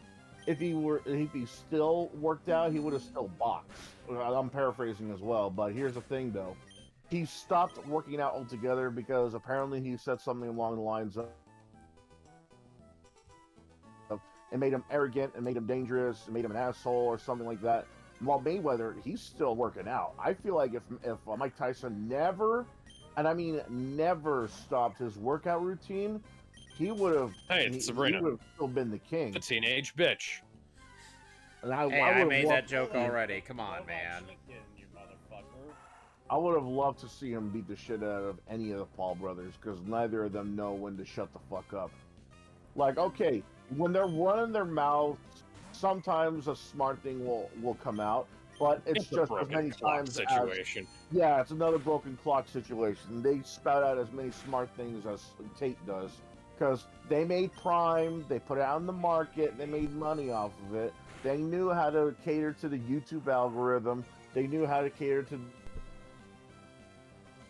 I've seen more Prime stores than I've seen Mr. Beast's chocolate. I'd rather have the chocolate, man. At least that guy is at least tolerable when he's talking. Yeah, I want to try Mr. Beast's chocolate. Yeah, but the Paul brothers, on the other hand, they just don't know when to shut the fuck up. It's like, oh, it's not about the money. God guided me. The Suicide Force. That's not me. It's like I put Prime up my butt. Oh. You, Rob. Up. God damn the Paul brothers. I'm doing Rob's impression of Drunken Punk. Right to there. Fuck you, Rob. I'm gone. How dare he say I can't make fun of disabled little girls? Anyways, so yeah, the Flash goes back in time and gets his ass kicked by Savitar. I'm gonna call him Savitar because he's fucking Savitar. Not Avatar. You know, they don't credit him as Savitar, but he is fucking Savitar. And if you know who Savitar is, that means that you've already guessed the giant twist. I don't know who that is. I don't want to say it. Has anybody here seen the Flash TV show? Nope. Okay. Well, never mind. Anyways, Well, I've seen a few if episodes, anybody, but not that far. yeah, if anybody in I'm the gonna audience tell you has right seen now, if you look up Savitar online, you're gonna get two things. You're gonna either get a rejected design for Power Rangers, or you're gonna get a dude that looks like something out of Rob Liefeld's collection. Why? Well, why? I'm just telling you. So what anyways. what you're gonna see. No. Look, As in, what? I mean, why that design though? you gotta Anyways, be more so- specific because I gave you two. Barry pops out of the time stream and shows up near his old house, and his parents are still alive, and they're all like, everything's fine and dandy until he shows up, and it turns out it's 2013. The Black Zero event is about to happen in Metropolis. Barry Allen doesn't have his powers yet, and he has to talk sense into himself because there are now two hims around, and because that's exactly what we needed. and in the process of Barry setting up his younger self, his 18-year-old self, to get struck by lightning, he loses his powers somehow. Like when he Somehow. gets struck by lightning, and like his powers go into young him somehow. That's stupid. I know. That's not how it works at all. No, Now, and in it the made Flashpoint storyline, it does make it made sense that Barry himself was affected, and he ended up living his whole life up until a certain point, and then he goes on his own initiative to get his powers. Yeah, I was gonna say, like, it is. How did it It make is a sense in the bad- animated? How did it make more sense in the animated movie and the comic than it did here? Yeah, that's a good question. I'm gonna say it is a bad thing if the Flashpoint comic and the Flashpoint movie did something better than you. Yeah. Speaking of which, so when they go back to get Prime Barry his powers back, Supergirl has to, like, they strap him to the electrical chair in the Batcave, like they did in the show, or that they did in the movie. But then Supergirl has to, like, carry him up into the sky so that he can be struck by lightning. And Jesus H. Christ, people said that Zack Snyder was heavy-handed with the Christ imagery. Jesus Christ. Supergirl. Jesus Christ, who are you? What have you sacrificed? Jesus Christ, Supergirl. Yeah. So we'll get back to that, but I'm giving this movie a 0 out of 10 because I had to relive PTSD flashbacks because for some reason Barry's front tooth gets knocked out or What? cracked off. Yeah, Barry's tooth gets cracked off, and it doesn't grow back even when he gets his healing powers back. I don't know how. I don't know why. It's it doesn't make any sense. Like, he glues it on with super glue, and it doesn't ever come up again except at the very end, where it just falls out like he's in shock at the sight he sees. And this is another one of many things that comes up and doesn't come back in any meaningful way. Like he can do it. It's never an impairment on him, you know. Anyways, so yeah, so Barry explains everything to his younger self, gets his younger self the powers, and then he, you know, has to deal with not having powers. So, they go to talk to Batman, and because, okay, so the timeline is so fucked up, and this is part of the reason why this movie doesn't make a lick of fucking sense. Batman, Bruce Wayne's parents were killed in 1981 in the DCU. Barry Allen was 10 years old, I believe, when Nora Allen died. Okay. That means that she died in 2005. Barry Allen goes back to 2005 to keep his mom from dying. How does that get us the 1989 Batman?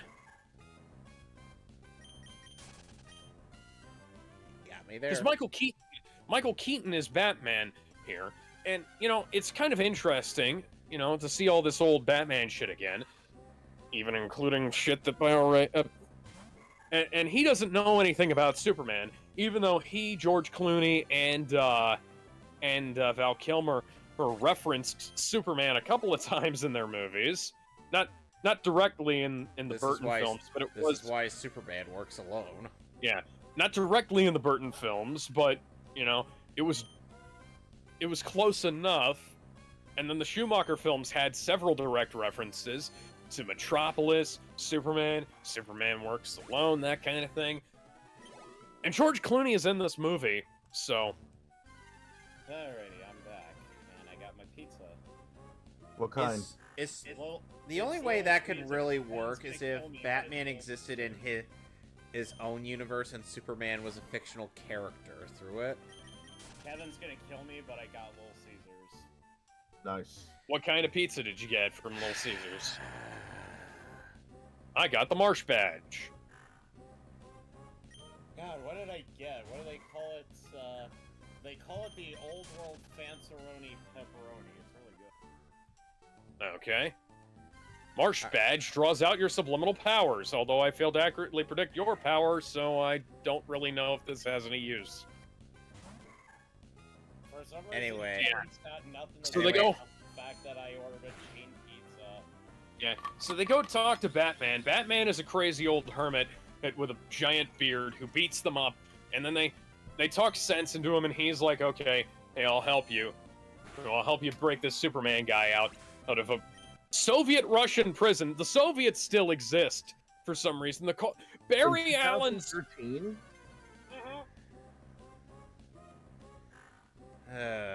Barry. This made sense in the Flashpoint universe because while the events of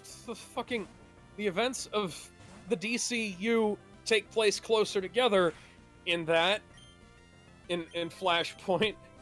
like there's different things that are happening like simultaneously. So it's not so much like there's giant echoes going back in time creating like big problems as much as it is like oh, there's, you know, oh, this little butterfly effect fucked up a bunch of stuff, you know? And this was handled exceedingly better in the Flash TV show. I can't believe I'm fucking saying this, considering how much I've disparaged the Arrowverse for its bad writing over the years. But the Arrowverse handled the concept of the Flashpoint universe much better because I just want to get out. Alex, somebody has gotten on me for daring to say that the infamous "as we will make America Grot again" line is terrible. It is terrible. Why would anybody get on you for that? That everybody should recognize that as cringe. Because they genuinely thought it was funny. It's not funny. It really isn't. That They're was like, oh, they're bafflingly stupid. Oh, hold on a second. It was cringe. I actually have the from comment beginning. pulled up. I actually have the comment right here. Here.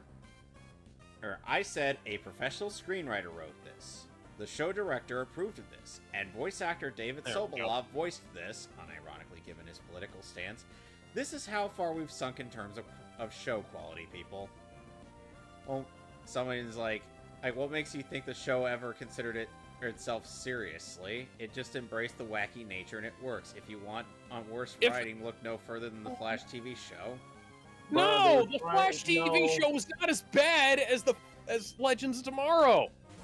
The Flash TV show didn't fuck up King Arthur.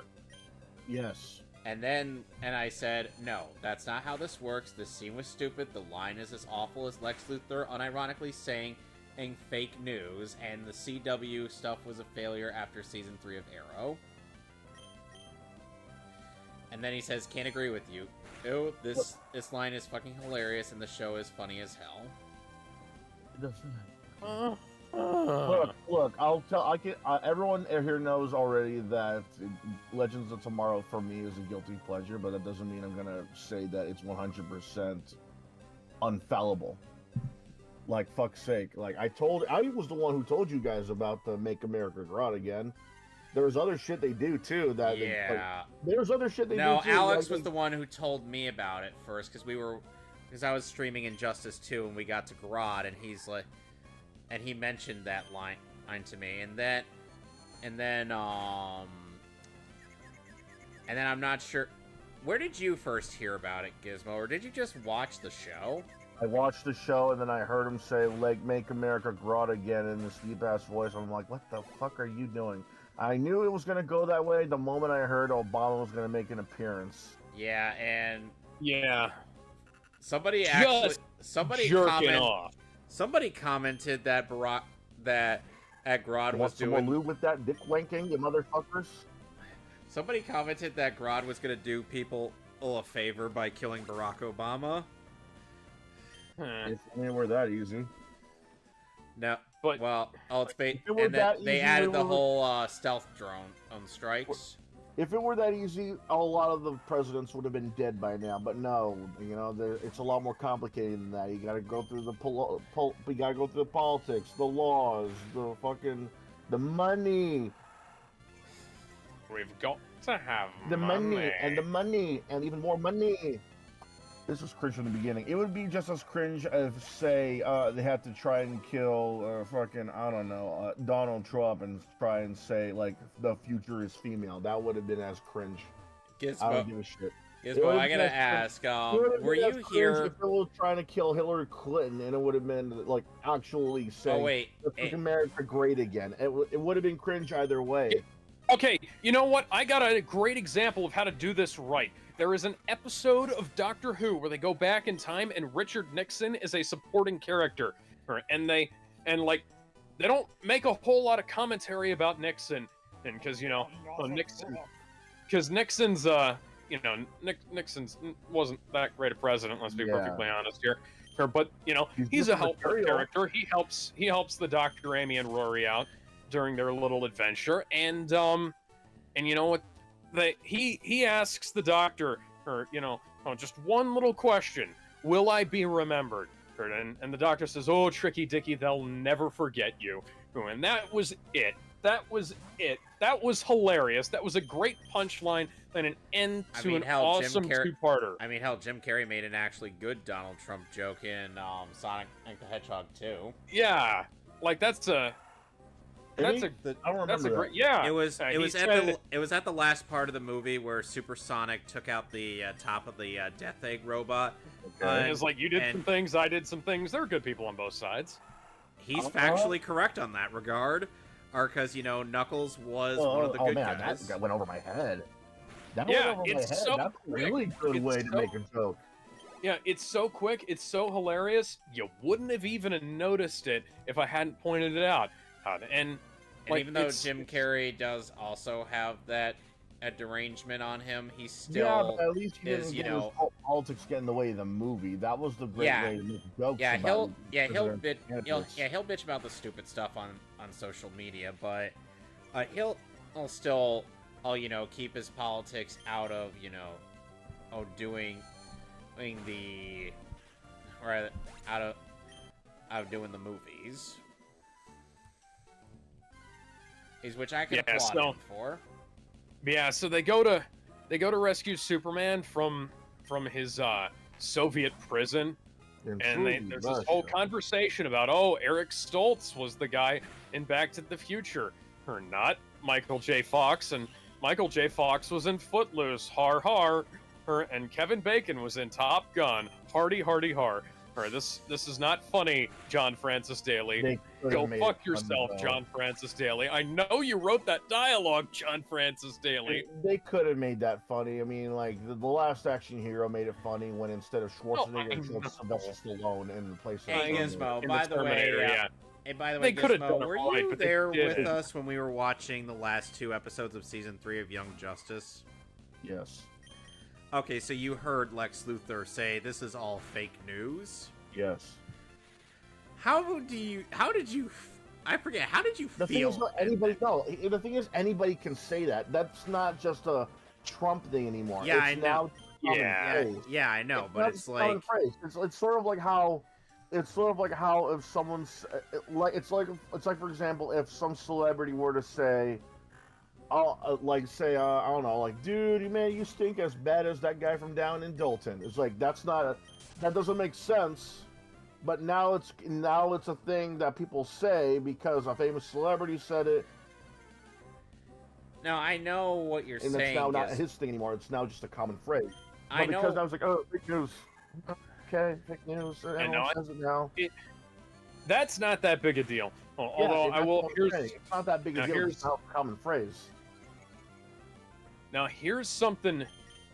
So they go to rescue Superman from a Russian prison. Uh-huh.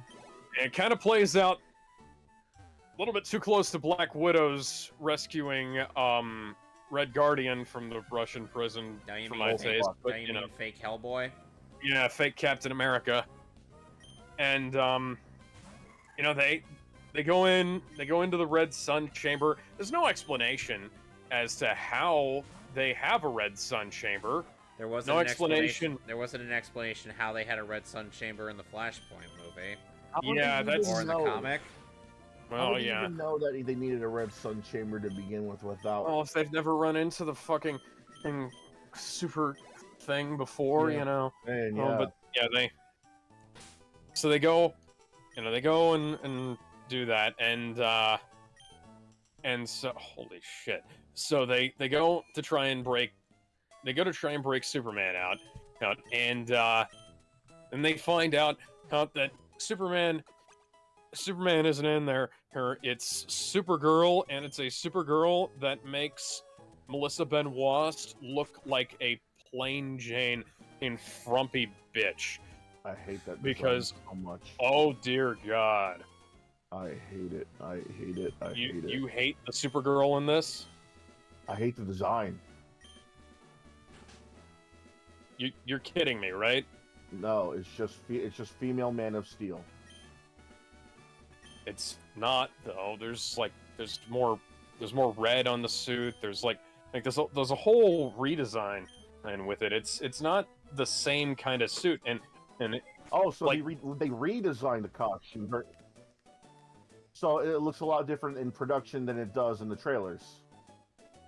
So the suit that she has for some reason, whenever they transition into the models, the suit that Sasha Calle wears is the suit that she wears looks really good in all of the selfies she took of herself. Oh, that oh yeah, she looks good there. Yeah, but when they CGI it up, it looks like shit. Sometimes it looks pretty good. A lot of times when it's practical, it looks pretty good. But it's just I don't fucking get it. It's like they have a great looking suit and they just don't use it most of the time. Like Man of Steel had Henry Cavill running around on fucking wires for his scenes, and they use CGI for just about every action scene in this. Like the Flash is CGI, the other Flash is CGI, Batman is CGI. Everybody's CGI. General Zod is CGI. And all the Kryptonians are CGI, and you can tell they're CGI. Like the effects don't look that great. But Sasha Calle, she looks awesome. She is, mwah. Yeah. Like she's a fucking babe, and it's quite unfortunate that she is completely wasted in this movie, because as you know they get her and they have a really cool scene where she like helps them bust out and get away.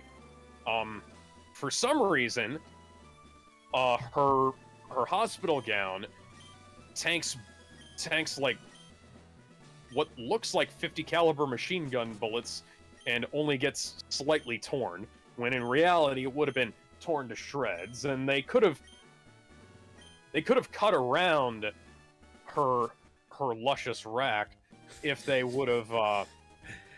Alex, I've seen her side, Instagram pictures.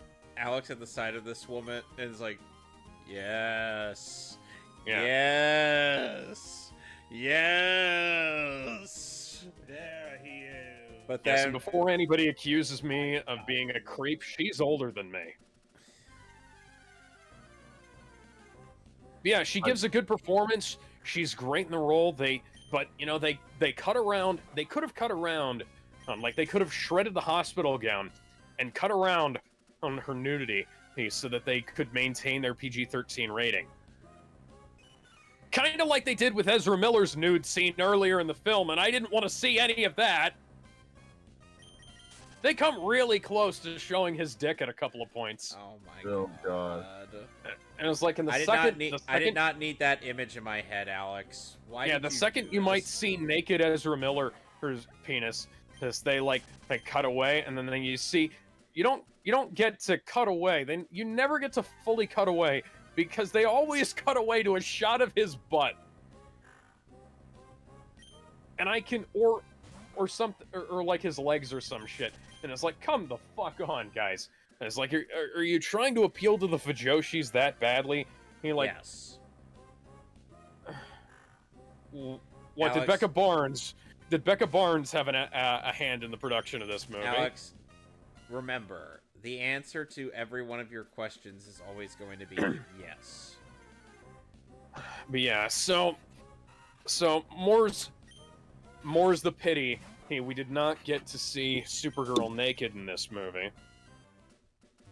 I mean, we didn't. we did get to see her naked in Superman Batman Apocalypse. Yeah. It would have been just compensation for this movie forcing me to get more of a view of Ezra Miller than I have ever wanted in my entire life. If anything, I want the only people I want to see in more clothes than him would be like Movie Bob and fuck, I don't know. Oh, who's another fat?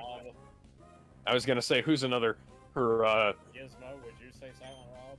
What about Silent Rob? Melissa McCarthy. That's who I was gonna say. Hey, I will. Well, as if I never have to see Melissa McCarthy nude, that would be amazing. But what has she ever been in nude for? I would hope nothing. Yeah. Yeah, I wouldn't think that she... I see too much of her when she has her clothes on. I would like to have a complete absence of Melissa McCarthy in my life, except for that one movie, St. Vincent, with Bill Murray. Which was a great movie, and you should go watch it. But that's only because Bill Murray, not Melissa McCarthy. No, Melissa McCarthy is actually really good in that film, surprisingly. I find that difficult to believe. I know. So anyways, so yeah, in order to get regular... Melissa McCarthy, what was it again? I'm fat, I'm funny, haha. Yeah. And was so, was that her? young... Was that what you said, Gizmo? Young Barry Allen basically falls head over heels in love with Supergirl. Well, and Gizmo. What? Gizmo? Oh, shit, yeah. there he is. See, I've been here. I just don't know what you're asking. Oh. Ah, there you are. Hi, I Tello. have to maximize the screen. I was talking about the time you said Melissa McCarthy only has one shtick. I'm fat. You got cut off at Melissa. Well, that's McCarthy. also. Well, here's the Okay, thing. That's but what did also you say? I said that you had something to say about Melissa McCarthy's shtick gizmo. That you said that her routine is just nothing but I'm fat or whatever. Yes. That was just like Amy Schumer. Shit. Yes. Amy Schumer didn't. Amy Schumer Well, is not as no. fat as Melissa McCarthy, and also Amy Schumer has more shtick. vagina. Amy Schumer has. She's not, but Here's the thing. her jokes also consist of. Here's the thing. Amy Schumer has more shtick than Melissa McCarthy because she steals her shtick from other people. Oh, yeah. Amy She's as bad an Schumer- offender as Carlos Mencia. Well, at least Carlos Mencia knew how to deliver a joke. Amy Schumer can't even do that. Okay, yes. Granted, I have to say yes. Carlos Mencia knows how to deliver a joke. He doesn't know how to Second write them, gentleman. but he does know how to deliver them. Right. So yeah. So young Barry, Like, he can make, like, the most 18 unfunniest jokes sound funny because the way he says them. Like, it's not just like... 18-year-old. Oh, go ahead, man. Sorry, go ahead. I was just saying, you know, the art of comedy isn't just writing something funny. It's also making the most mundane or most normal thing funny. Like, anyone can say, hey, I got a car and it's a piece of shit when it runs down the road. I mean, it's funny, but not, haha funny. But if you say it a certain way, it's going to be funny. Like, say, I got a car. Yeah, I got my own car. It's a piece of shit. Runs down the road like, oh my god, man, it's a piece of shit. Like, delivery like that, it can probably make a few people laugh. But if you just say, oh, my car's shit, yeah, you're not gonna get any laughs. That's all. Yeah. That was the beauty of Carlos Mencia. Yeah, he stole jokes. We know that. He stole this joke, that joke. He stole a bunch of jokes. But when he did, he at least tried to make it funny. He at least tried to add his own spin to it.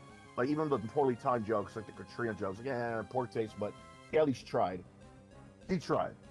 Amy Schumer, my pussy, my pussy, my pussy, my pussy, my pussy. Fucking. No, you're not even trying.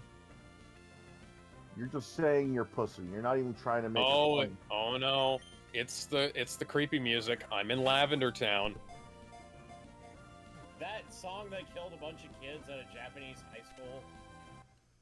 Okay, so that didn't happen. Yes, The original Yes, So the original mix of the Lavender Town theme actually it just caused a bunch of headaches when people listened to it on headphones. All right, what am I naming this Talo, who is a female?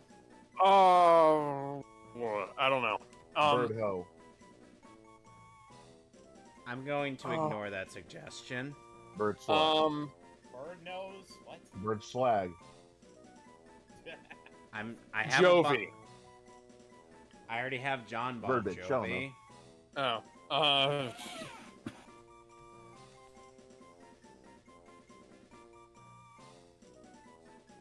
excuse me. John B. David. That is a David name. Otunga. No. You remember David Otunga, Alex? Yes, I remember. You think he should come back? Maybe. You know what? I'll name it Anyway. I'll name it Bad Meds. Okay. All right, I'm gonna go ahead and get out of here as quickly as possible. To You gotta go to seeing any of you guys bleeding from your. Alex. What's wrong with your face? Alex. Wow, the Lavender Town theme is happier in this version. Yeah, and the ghost tower is gone. It's replaced That with a probably radio. explains it. It's replaced with a radio tower. Why? You're gonna want to go through the rock tunnel to get to the or to get to the Pokemon Center on in the area where you would normally go to in red, blue, and yellow to get to Lavender Town. However, the thing is that it's not very well big. Is that down south or is that up north? Rock Tunnel is north of Lavender Town. Okay. Yeah, so and you still need Flash to navigate it. Okay. 18-year-old Barry Allen falls madly in love of head over heels with Supergirl, which kind of, that's kind of a running trend with him, where he's kind of like simping for ladies. Yeah, for the superheroines. I mean, who wouldn't? But at the same time, it was funnier in Zack Snyder's Justice League, but whatever. Sasha Calle's Supergirl is fucking awesome. Anyways, so my one friend called her Burrito Supergirl. Anyways, so they go to deal with General Zod. For some reason, Martian Manhunter isn't there, and I kind of feel like survived. Somehow the Sword of Ra intercepted Kal-El's pod and killed him. Because Barry Allen went back in time. Yeah. Because Barry Allen went back in time. Like, Superman and was a kid back in the 90s. Yeah, but then like, if Zod ends up killing him, then what? Then how could he possibly save Krypton? Okay, that's a very good question. Because Superman, because the Codex is inside of Superman's blood. Okay, yes. So apparently, what the Flash did fucked up the timeline so much that the Codex is actually in Kara's blood. I don't think they have they didn't adequately explain why to my satisfaction.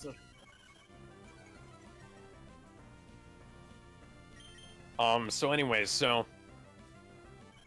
guy who should be Martian Manhunter gets his head chopped off by General Zod, or his head broken, or whatever the fuck. And it's very clearly that he is not, that's probably original Swanwick, not Martian Manhunter Swanwick.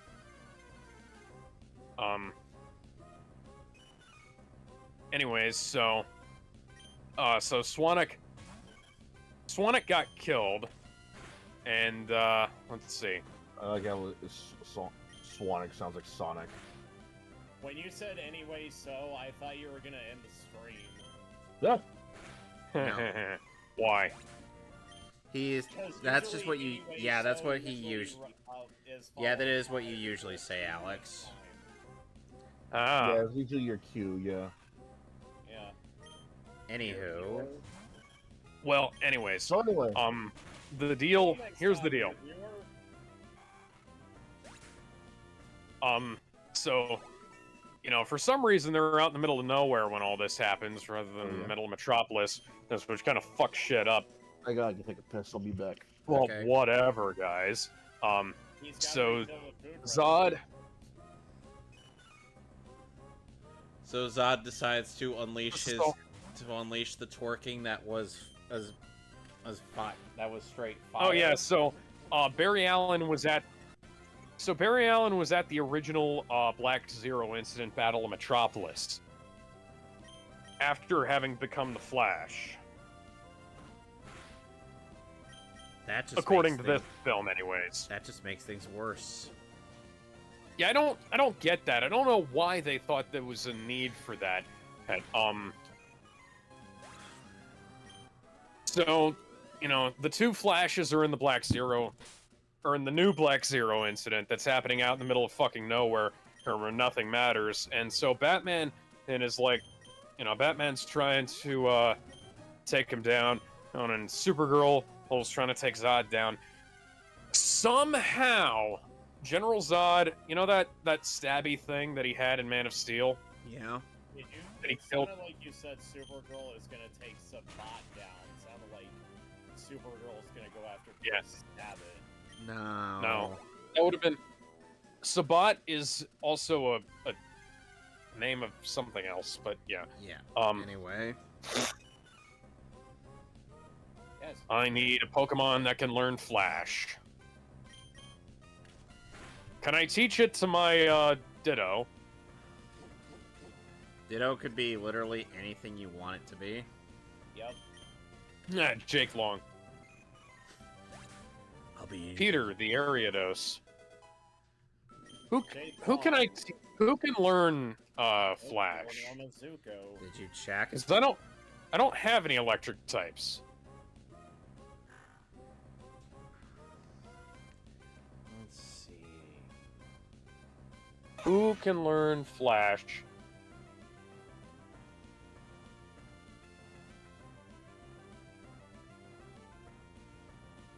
Who can learn Flash and Crystal?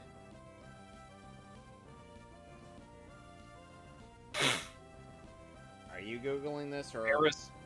Yeah, I'm any grass Pokemon can learn both Cut and Flash. Huh.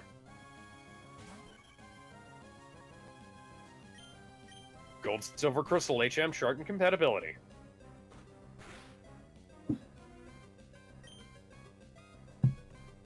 Chikorita can learn Flash. Cyndaquil cannot.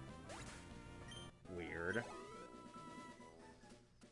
Hoothoot and Noctowl can learn Flash. That's good, because I have a Noctowl. Okay, then. Let's see. Obviously, Pichu, Pikachu, and Raichu. Butterfree. Ladybug. Ariados can learn Flash as well. Alright, so you could actually check that when you boot up the TM, or rather the HM. That's And only it's- if the Pokemon is in my party. Excuse Yeah, me. and I could have sworn your Ariados was in your party. No, I had to take him out to deal with some other shit.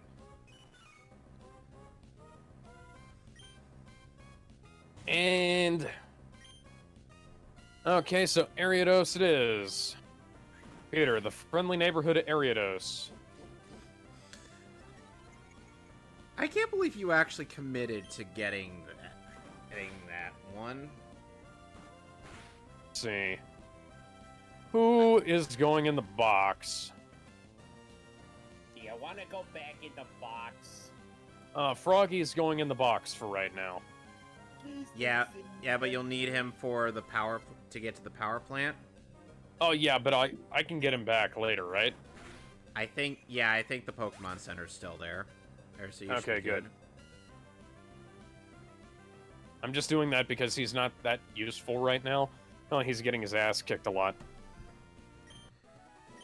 Well, I'm sure you'll be able to get a Water Stone and then, evolve it. And Hang on, I need to check it to see if I have a Water Stone. Alex, no, actually, A Sunstone. This question is not just for Alex. This is for the whole server. Okay. What is fly kicking? What? Fly kick. That's a good question. Fly kicking, because this guy kept asking you if you would fly kick something for X, what? X, Okay, whatever. so... Oh yeah, it's basically just like a jumping kick. I wanted to make sure that I was correct in my thought here, but yeah. Yeah, so whenever you see like somebody doing like a flying kick, that's like when they're jumping with one leg like extended. Kobe Yeah. Kingston? Yep. I wish he had never Let's gotten go squashed to by the Petalburg. That was dirty of them. But yeah, so they So they fight Zod. So- they fight Zod, and Zod beats up Supergirl and uses a needle to stab through her back and incapacitate her, and then he uses a thing to extract the codex from her heart, killing her. You should do a review show, dude. Oh, that's stupid. Yeah. And so, when Barry and other Barry go back in time to try and fix that, because Batman also died. the Michael Keaton Batman also died. And so they go back in time and they fix some. Peter can't learn more than 4 moves. Delete another move to make room for Flash? Sure. Did you say Funny. Peter? Peter. So Poison Sting, String Shot, Nightshade, or Leech Life. What should I forget? Everything.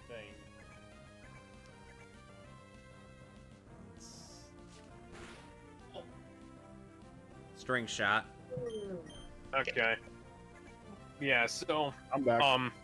Supergirl dies, she gets stabbed through the back, and this works somehow, even though she was tanking high caliber bullets earlier.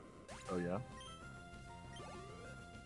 And even though, like Ben said, oh, you know, it's because she hasn't been exposed to the yellow sun for very long. She just came out of a red sun environment, and she was tanking. You're talking about Arben, right? Yes, she was tanking hits from fucking rifles. An assault rifle shoots much harder than you can hit with a fucking blade like that.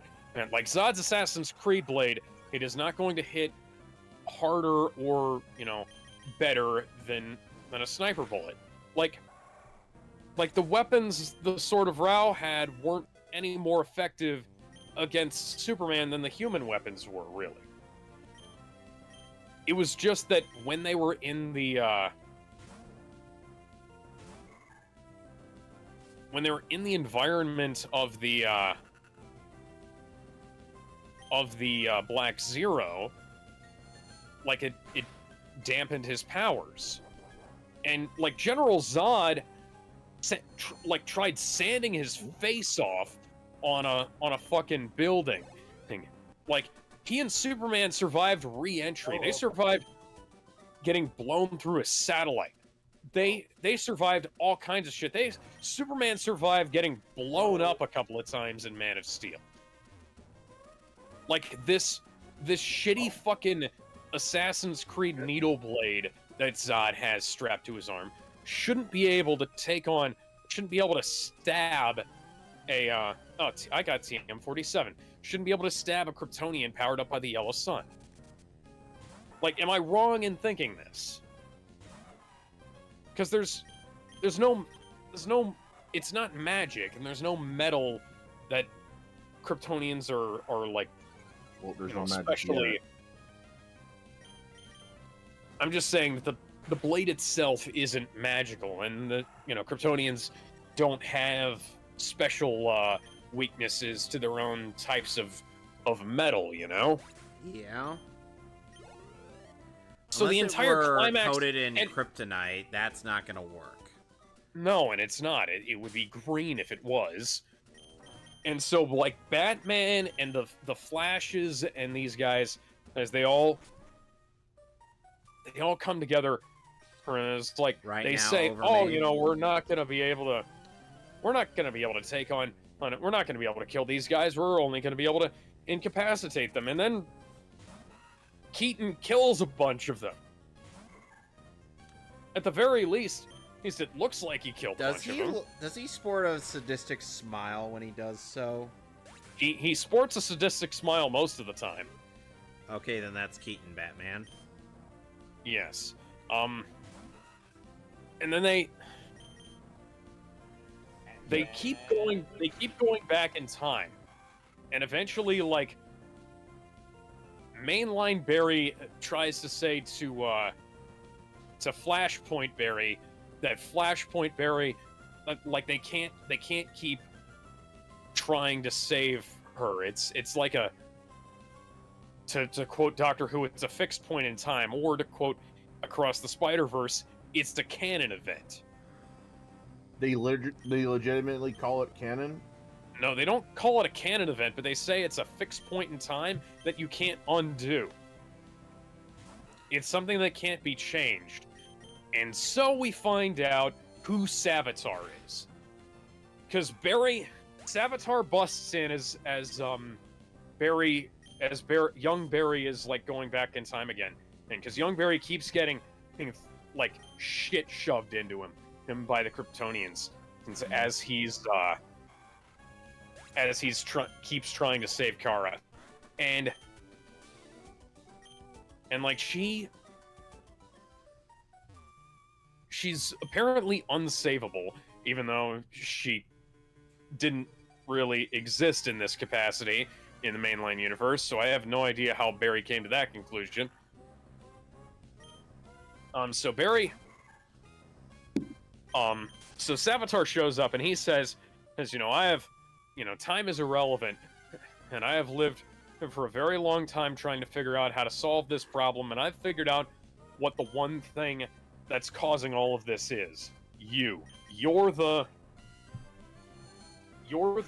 fixed point in this event that's keeping it from changing, and then I have to eliminate you. Okay, that's gonna cause a time paradox, motherfucker. Yeah. And so, because, you know, Barry doesn't want to die, he punches Savitar in the face really hard and reveals that it's an old man with a giant scar on his face. And then young Barry comes back and he's like, hang on, I think I got this figured out. And then he sees, oh shit, this is me from the future. Except instead of trying to figure out how to make Iris die, Savitar is trying to figure out how to make Supergirl live. And it's causing the entire multiverse to break down. And there's a bunch of nonsense random cameos. Time out. Okay. So please ask your questions. So this whole villain's shtick is because he was too much of a simp for Supergirl to let her die.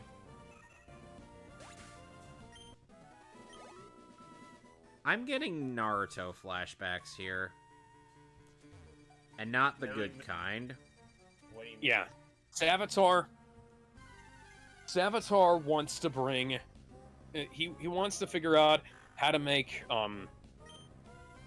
sure that his waifu who survives to be in the next movie. Yeah. And rather than going into the writer's room like Superboy Prime did. How did she die? She keeps multiple ways. She got stabbed. She got her neck broken, like I alluded to earlier.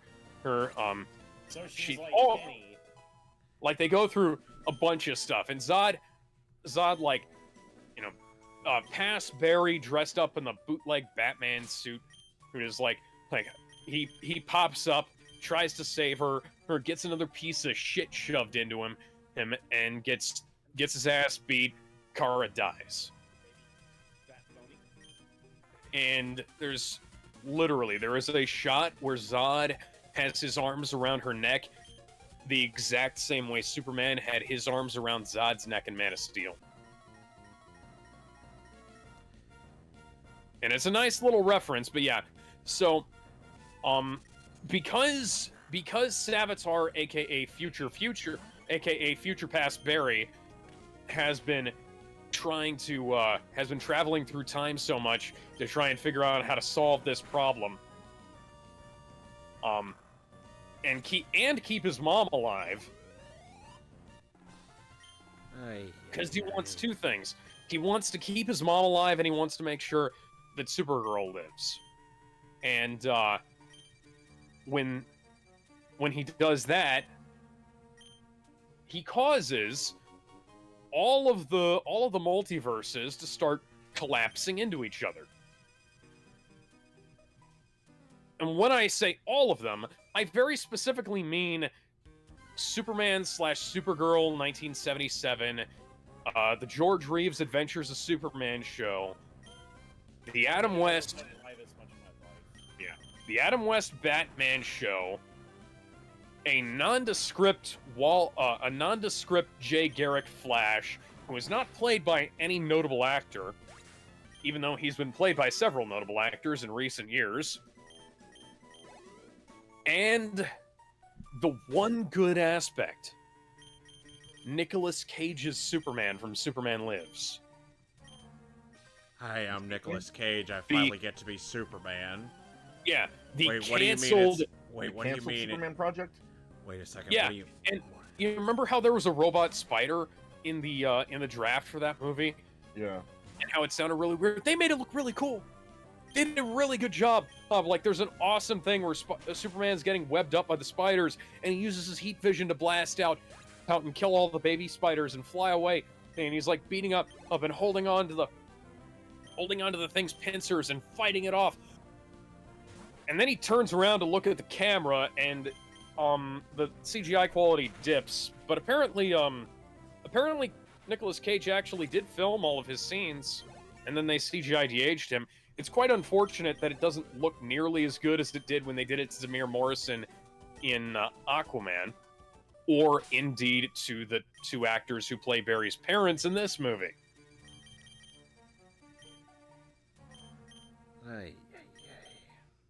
But, yeah, Christopher Reeve and what's her name who played Supergirl, George Reeve appearing is kind of suspect because he doesn't have any living relatives to authorize that. So it had to go through a legally dubious estate process.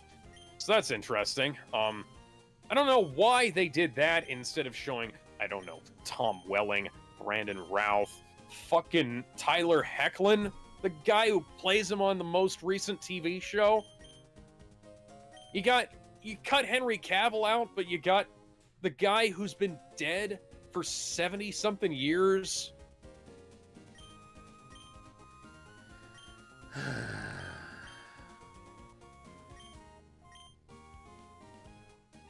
Jesus Christ, man. And this ending here is like this bizarre cameo fest. Dude. I have a review show. I just have a very hard time being able to edit because I have a shitload of stuff to do. Wait, I got an idea. I know how you can get a following on your channel. Get Asa in one of your videos. Asa's really good at somehow promoting videos. Because Razor was a nobody before Ace Salieri came along. Huh. So, well, Ace anyways, Salieri is good at boosting other people's, viewership. Gizmo, isn't that right?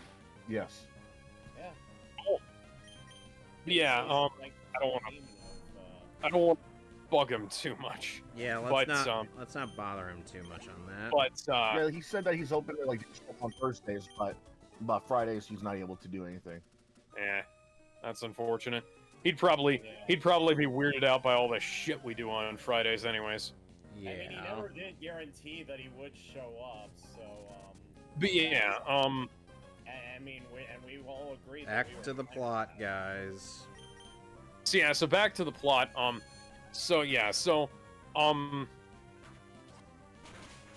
The ending of this movie is Looper. Has anybody seen Looper? No. No. No, but Okay. I've seen the Robot Chicken sketch with Elmer Fudd. Okay, so Looper is a terrible, terrible movie by a terrible, terrible person named Ryan Johnson. Wait, And is that the movie ending that of- has kids who teleport everywhere? No. So No. Looper, that's Jumper. Looper yeah, is the movie with where they tried to convince us that Joseph Gordon-Levitt and Bruce Willis can be the same person. And they failed to do so.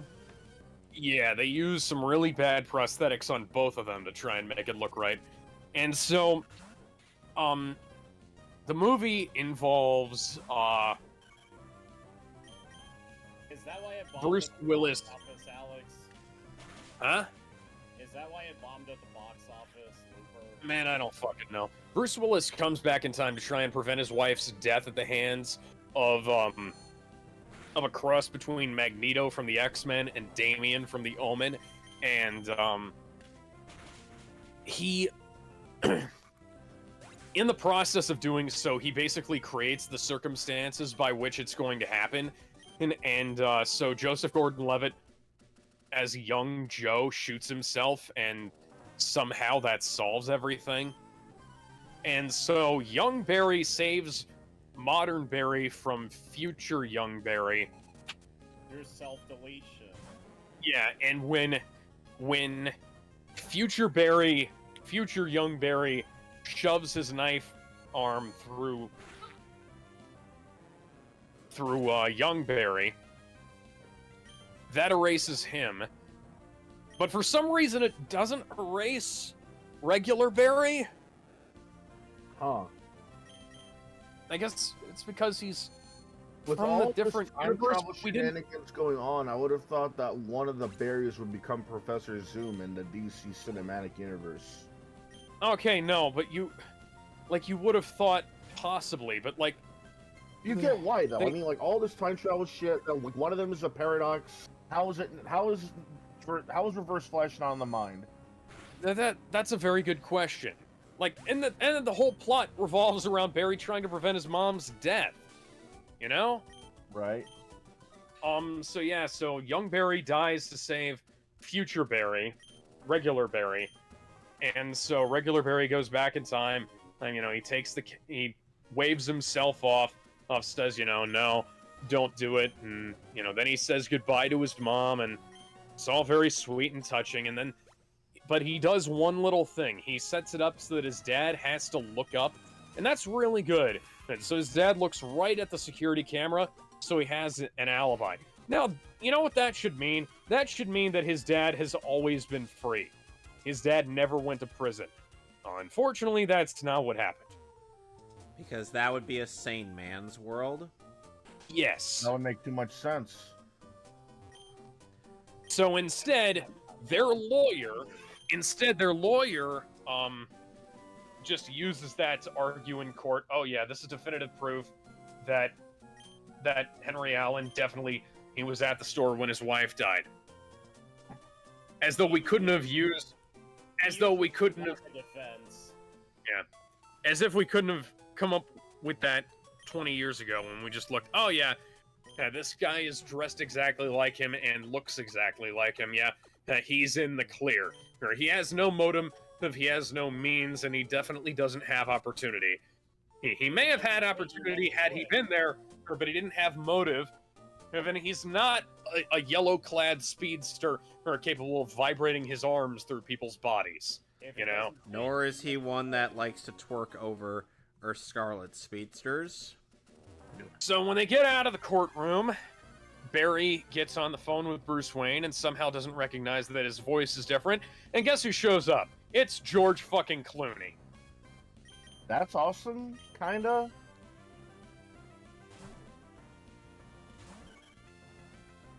Why the third Batman change? West was also in this movie. What? Yeah. Because Same way George Reeve was. Yeah, same way George and Christopher were. They used archive footage mapped onto a body. Hold up, I gotta remove my headphones for this. Yeah. Frick! I'm sorry, the start of that was hilarious, Gizmo. Yeah. And then, oh yeah, so Cyborg is mentioned in this movie, but he's not actually there, Cyborg decided he didn't want to be a part of the Justice League, so he joined up with the Titans. He had to make sure. So he had to go. Aquaman is drunk. Wonder Woman shows up at the end of the film. Superman, I believe it cuts away right before Superman was supposed to show up. And this film has 3 different endings, by the way. Wonder Woman or Wonder Woman Queen of Atlantis? Okay, so Wonder Woman shows up and she can fly. So Wonder Woman 1984 is definitely canon. Huh. That just raises a number of questions as to why she didn't fly in Justice League or BVS. Or if she could fly, why she didn't fly over to America to help out with the fucking Black Zero incident. I mean, because that's they try to look for a reason for her to. Because she sure seemed eager to help out with Doomsday, but I can believe her not being able to help out if she was on a different continent. But that all goes. So if she can fly, I get her not being able to help, but not wanting to help is another story. Like, if I'm Wonder Woman, I'm at least gonna try, and I can fly, I'm at least gonna try to fly out there. There's like, fuck it. If I die, the whole planet's going in too, so it's not gonna matter if I die trying, you know? Yeah. Like, at least the fucking Flash was there at the Black Zero incident. Like, for as little sense as that actually makes, like, he was in a makeshift suit and he was actually doing shit. I wish they would find a way to not constantly undercut themselves and make fun of themselves. I want to see what this movie was like before the reshoots. I want to see, because if it was worse than this, I genuinely want to see that film. As it is, this is almost a perfect 5 out of 10, because it is too confusing for me to be able to rate lower.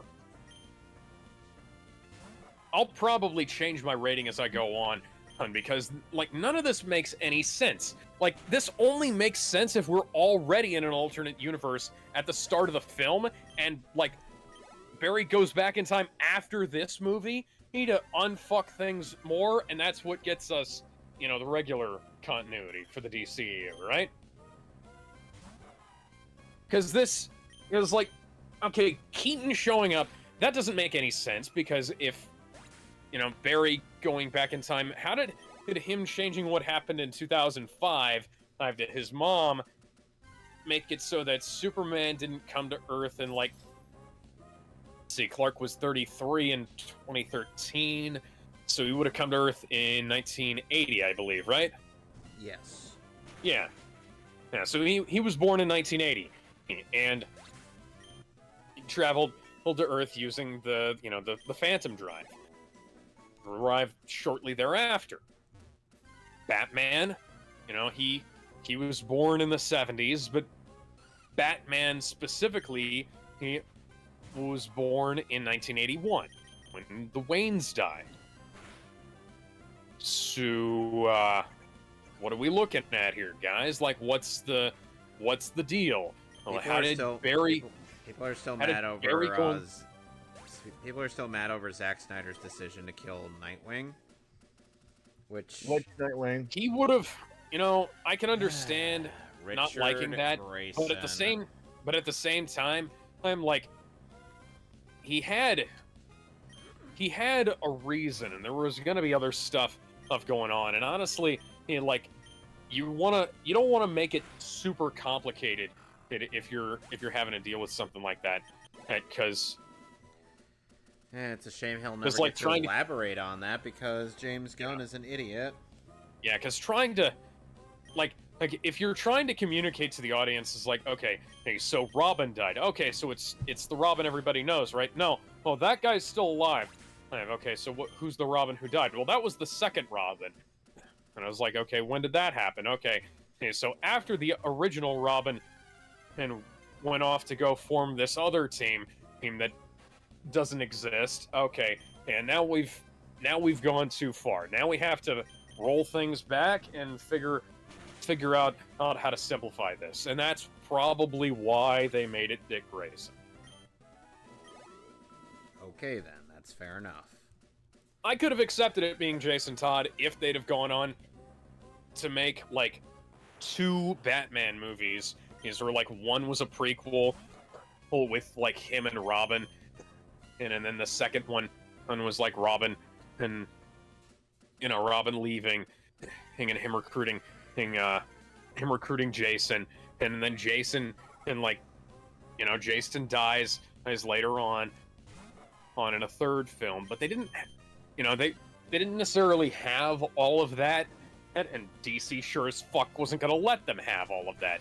And so with the limited screen time they had available to them, excuse me, it did make sense. Unfortunately, they never got an opportunity to elaborate on that, and now never will, because James Gunn apparently decided that, oh yeah, I'm just gonna cut Henry Cavill out of the Flash, even though, you know, the film is literally built around his character's journey to Earth and how it got fucked up.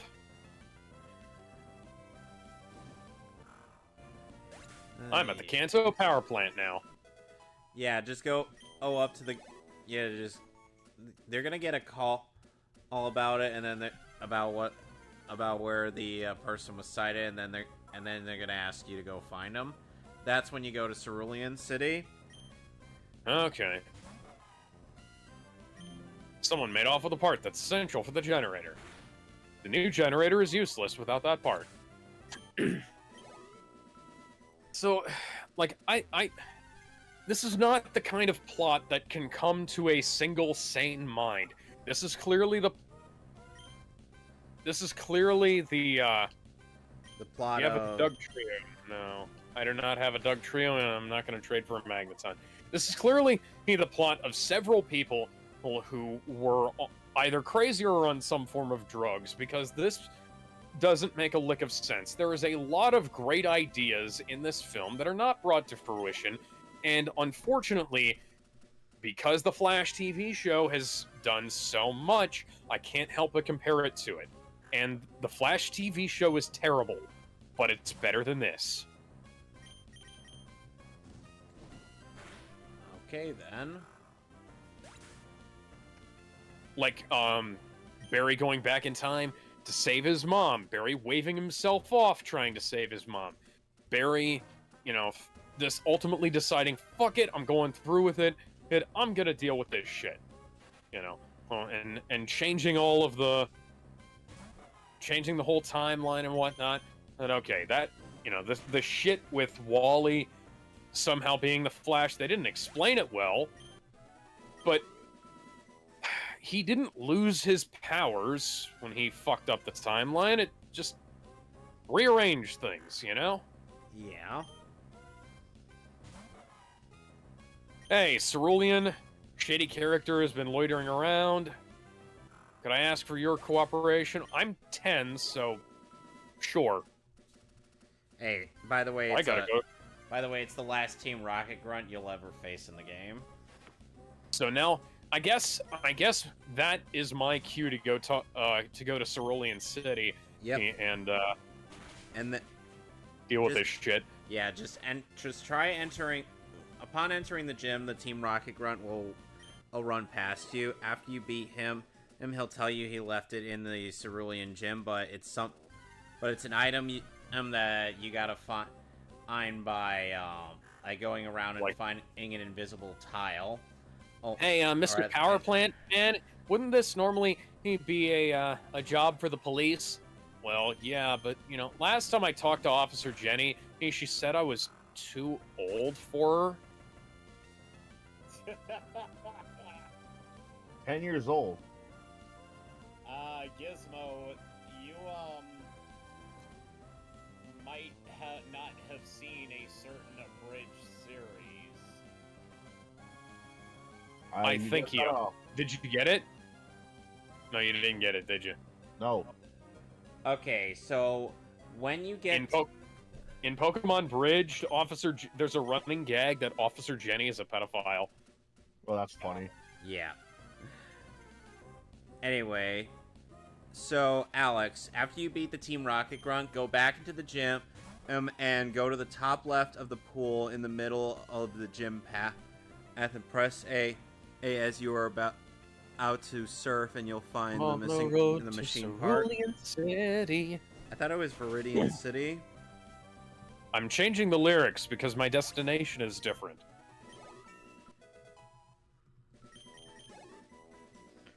See, don't you think Kanto's kind of a breeze in comparison to Johto?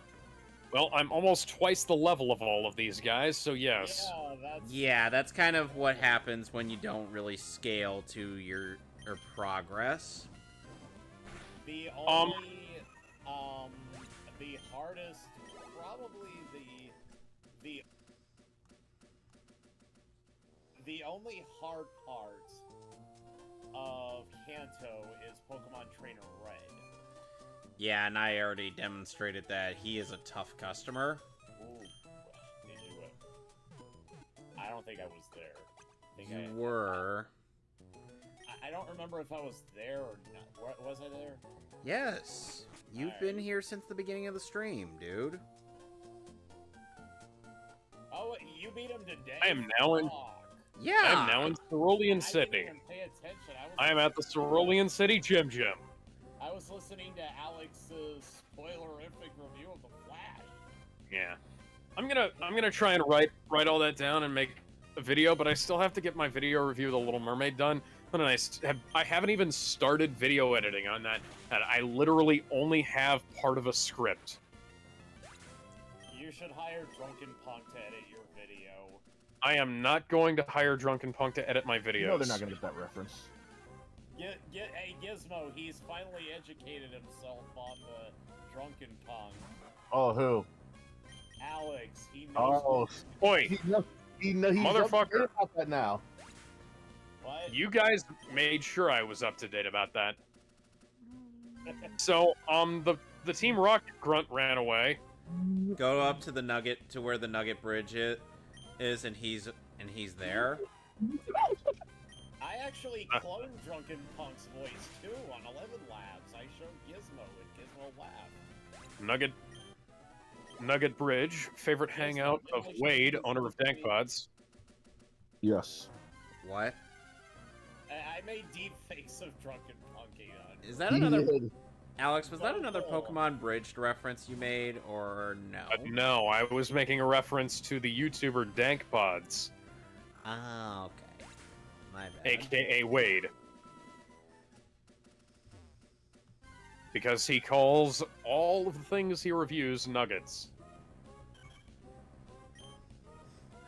Where is Nugget Bridge? I believe this is Nugget Bridge. You're a suspicious-looking character dressed in all black. Yeah, he'll try to hide between a couple who are looking over the bridge. Secret, it is my mission, so tell you I not. But if when you do versus me, a man I be, and mine secret to you I tell. Are you German? He's he's a foreigner. Yeah, that sounds vaguely German. Oh, so in lieu of Twitch changing up their rules again, Kick posted up a video called #PickKick, and this is pretty hilarious. I gotta screen share this. Hold on. Let me see here. I do apologize if I'm spending quite a bit of time I'm grinding. If I had Trico or Mudkip, I'd already have beaten the first gym leader. Oh, would you look at that? You had one fucking Golbat! There you go. Hey Rob, what do you think of the new iPhone? You had a Golbat! And you thought you could challenge me! I beat your ass with a Fearow. I beat your ass with the Fearow. Oh wait, Inside water, put it I did. Look for in water, her center of gym at You Forget Me Not. Beat you for sure, Wolf Team Rocket. I'm pretty sure I... Oh, what is with the... You say what? Team Rocket bye-bye a go-go? Broke it is, you says you? Oh no, What? should I do what now on from me?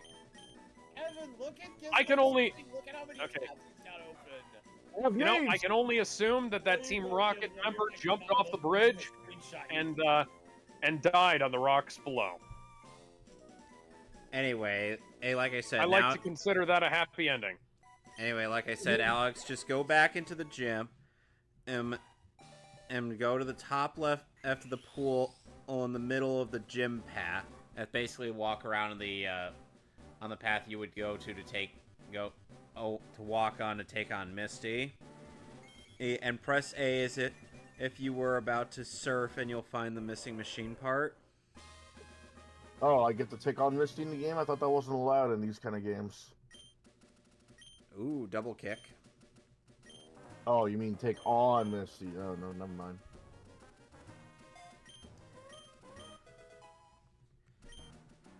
And by the way, Torchic is the start of a trend that would repeat Head itself upper left. on the top left of the pool in the middle of the gym path.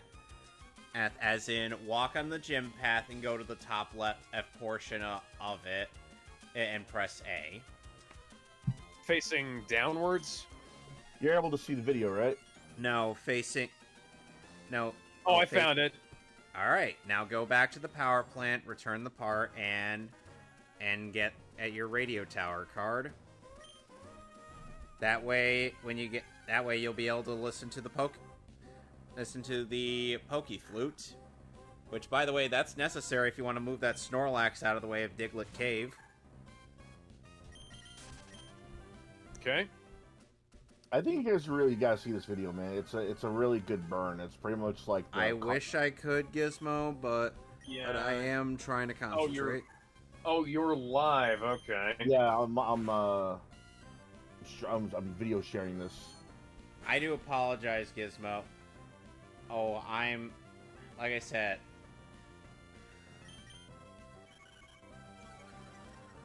Give me one. Okay. I got it. I got it popped up. All right, Go ahead. All right, hold on.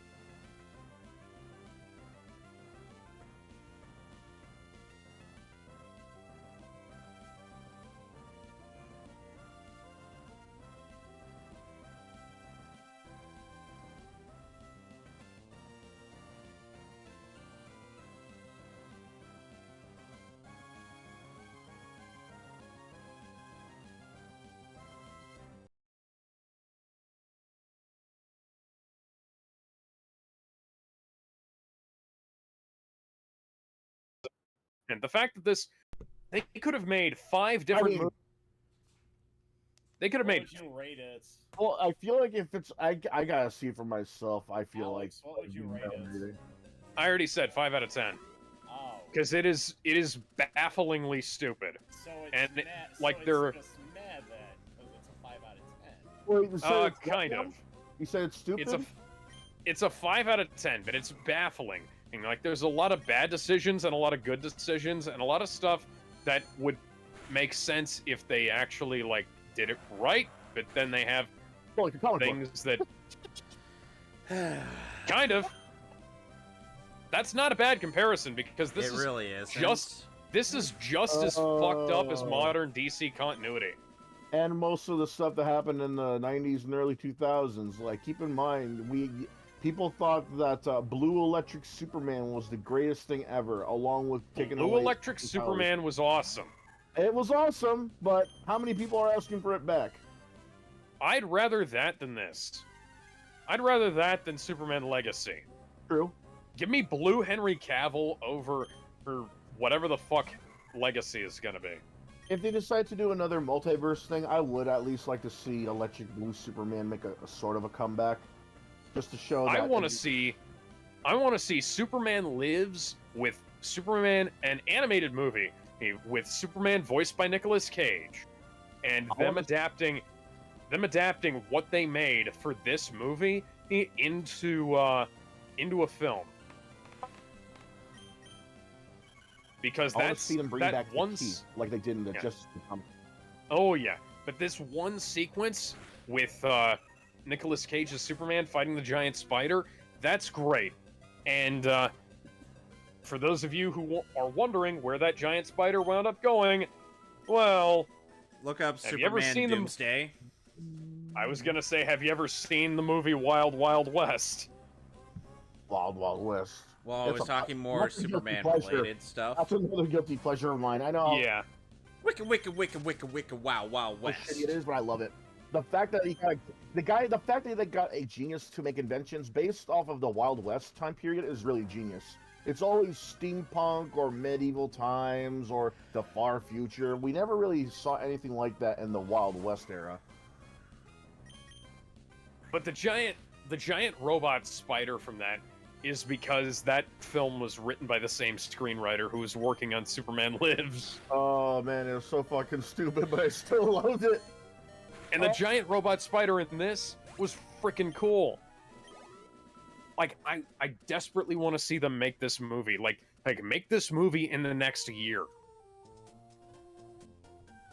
Hi, I'm Nicholas. Yeah, we also didn't get to see. Yeah, I'm gonna have to wrap it up now, I think. But we also didn't get to see any animated movies in here. There were no. I really wish DC would start airing their animated movies in theaters for once, because I mean, they did have Reign of the Superman as a Fathom event, but that's about it. Fathom events don't count. Yeah, but that's Fathom just a Fathom events event. Those are shit. Like those don't count. The reason I'm not going to the local screening of The Room is because it's a Fathom event. Like Fathom events are some of the most poorly run shows I've ever seen. Well, anyway, I'm gonna. And I hear nothing but bad things about I'm it. gonna take off as well. So next time on the Mehcast, we will be doing I will be doing more Pokemon XD Gale of Darkness, and Alex, I believe you're continuing with the Sonic tutorial. Sonic 4 Episode 2. The tutorial. Yes, because that game's tutorial is never ending. But yeah, Gizmo, what were you gonna say? Sorry about that. What was I saying? You were saying something about how you want them to put the movies on in theaters, right? Yeah, I legitimately do, because there are too many DC movies out there that are animated. Yeah, there are a lot of DC animated movies out there. It's just not funny. Even the ones that are considered just okay, that would have been great to see in theaters. Like, I'm talking stuff like the modern day stuff, like the Red Hood, the TMNT versus Batman, even the classics like Batman Beyond Return of the Joker, Batman Mask of the Phantasm. That had a theater release. I would have loved to see Judas Contract in theaters. Oh, the Judas. You know what? Okay, I have an idea. DC Comics could... Here's a way they could do this. They could promote the movie and get the movie in people's hands this way. Hey, you go to the movie theater, you buy a ticket to go see, just picking a name, like Batman, The Doom That Came to Gotham, because that's the one that I can see right now. You buy a ticket to go see The Doom That Came to Gotham in theaters. It's a little more expensive. It's going to be like $15-20, but you watch the movie and you get out of the theater, they hand you a copy of the movie on Blu-ray. Like, you pay a little bit extra for your ticket, you get to see it in the theater. They make a little extra money in the theater for showing it there, and then you get a copy of the film to take home. Does that sound reasonable to you guys? I think that would have to go through test marketing first, and even then, people. Oh yeah, obviously, it's a weird ass thought, but like you can see where I'm coming from with this, right? Yeah, I see where you're coming from. That would be an interesting idea. Yeah, but the thing is, DC doesn't make enough animated movies as it is, because they shit out like 3 a year, and they're usually not based on anything good, and Superman occasionally. The Superman, what was it? Year one? No, not year one. We haven't gotten a year one movie yet. The one where he gave Lois Lane powers. All-Star Superman. Yeah, that one was good. Unlike All-Star Batman comic. Really good Superman movie. Oh, excuse me. I would like to see that in theaters. Imagine the music, hearing that blaring in the speakers. Man, they have a 4K version of it. It's an upscale, but they can show it at a 4K theater. Well, anyway, I'm signing off now, so yeah, me too. Laters. Yep. Don't forget to like, comment, and subscribe, and don't leave us if you're gonna leave us weird comments, then have them be funny at least. Don't have it be like edgy bullshit that makes me want to ban people. Yeah. Because I very rarely want to ban people. Well, when I see shit like that, it's like, okay, go fuck yourself, man. Anyway, bye.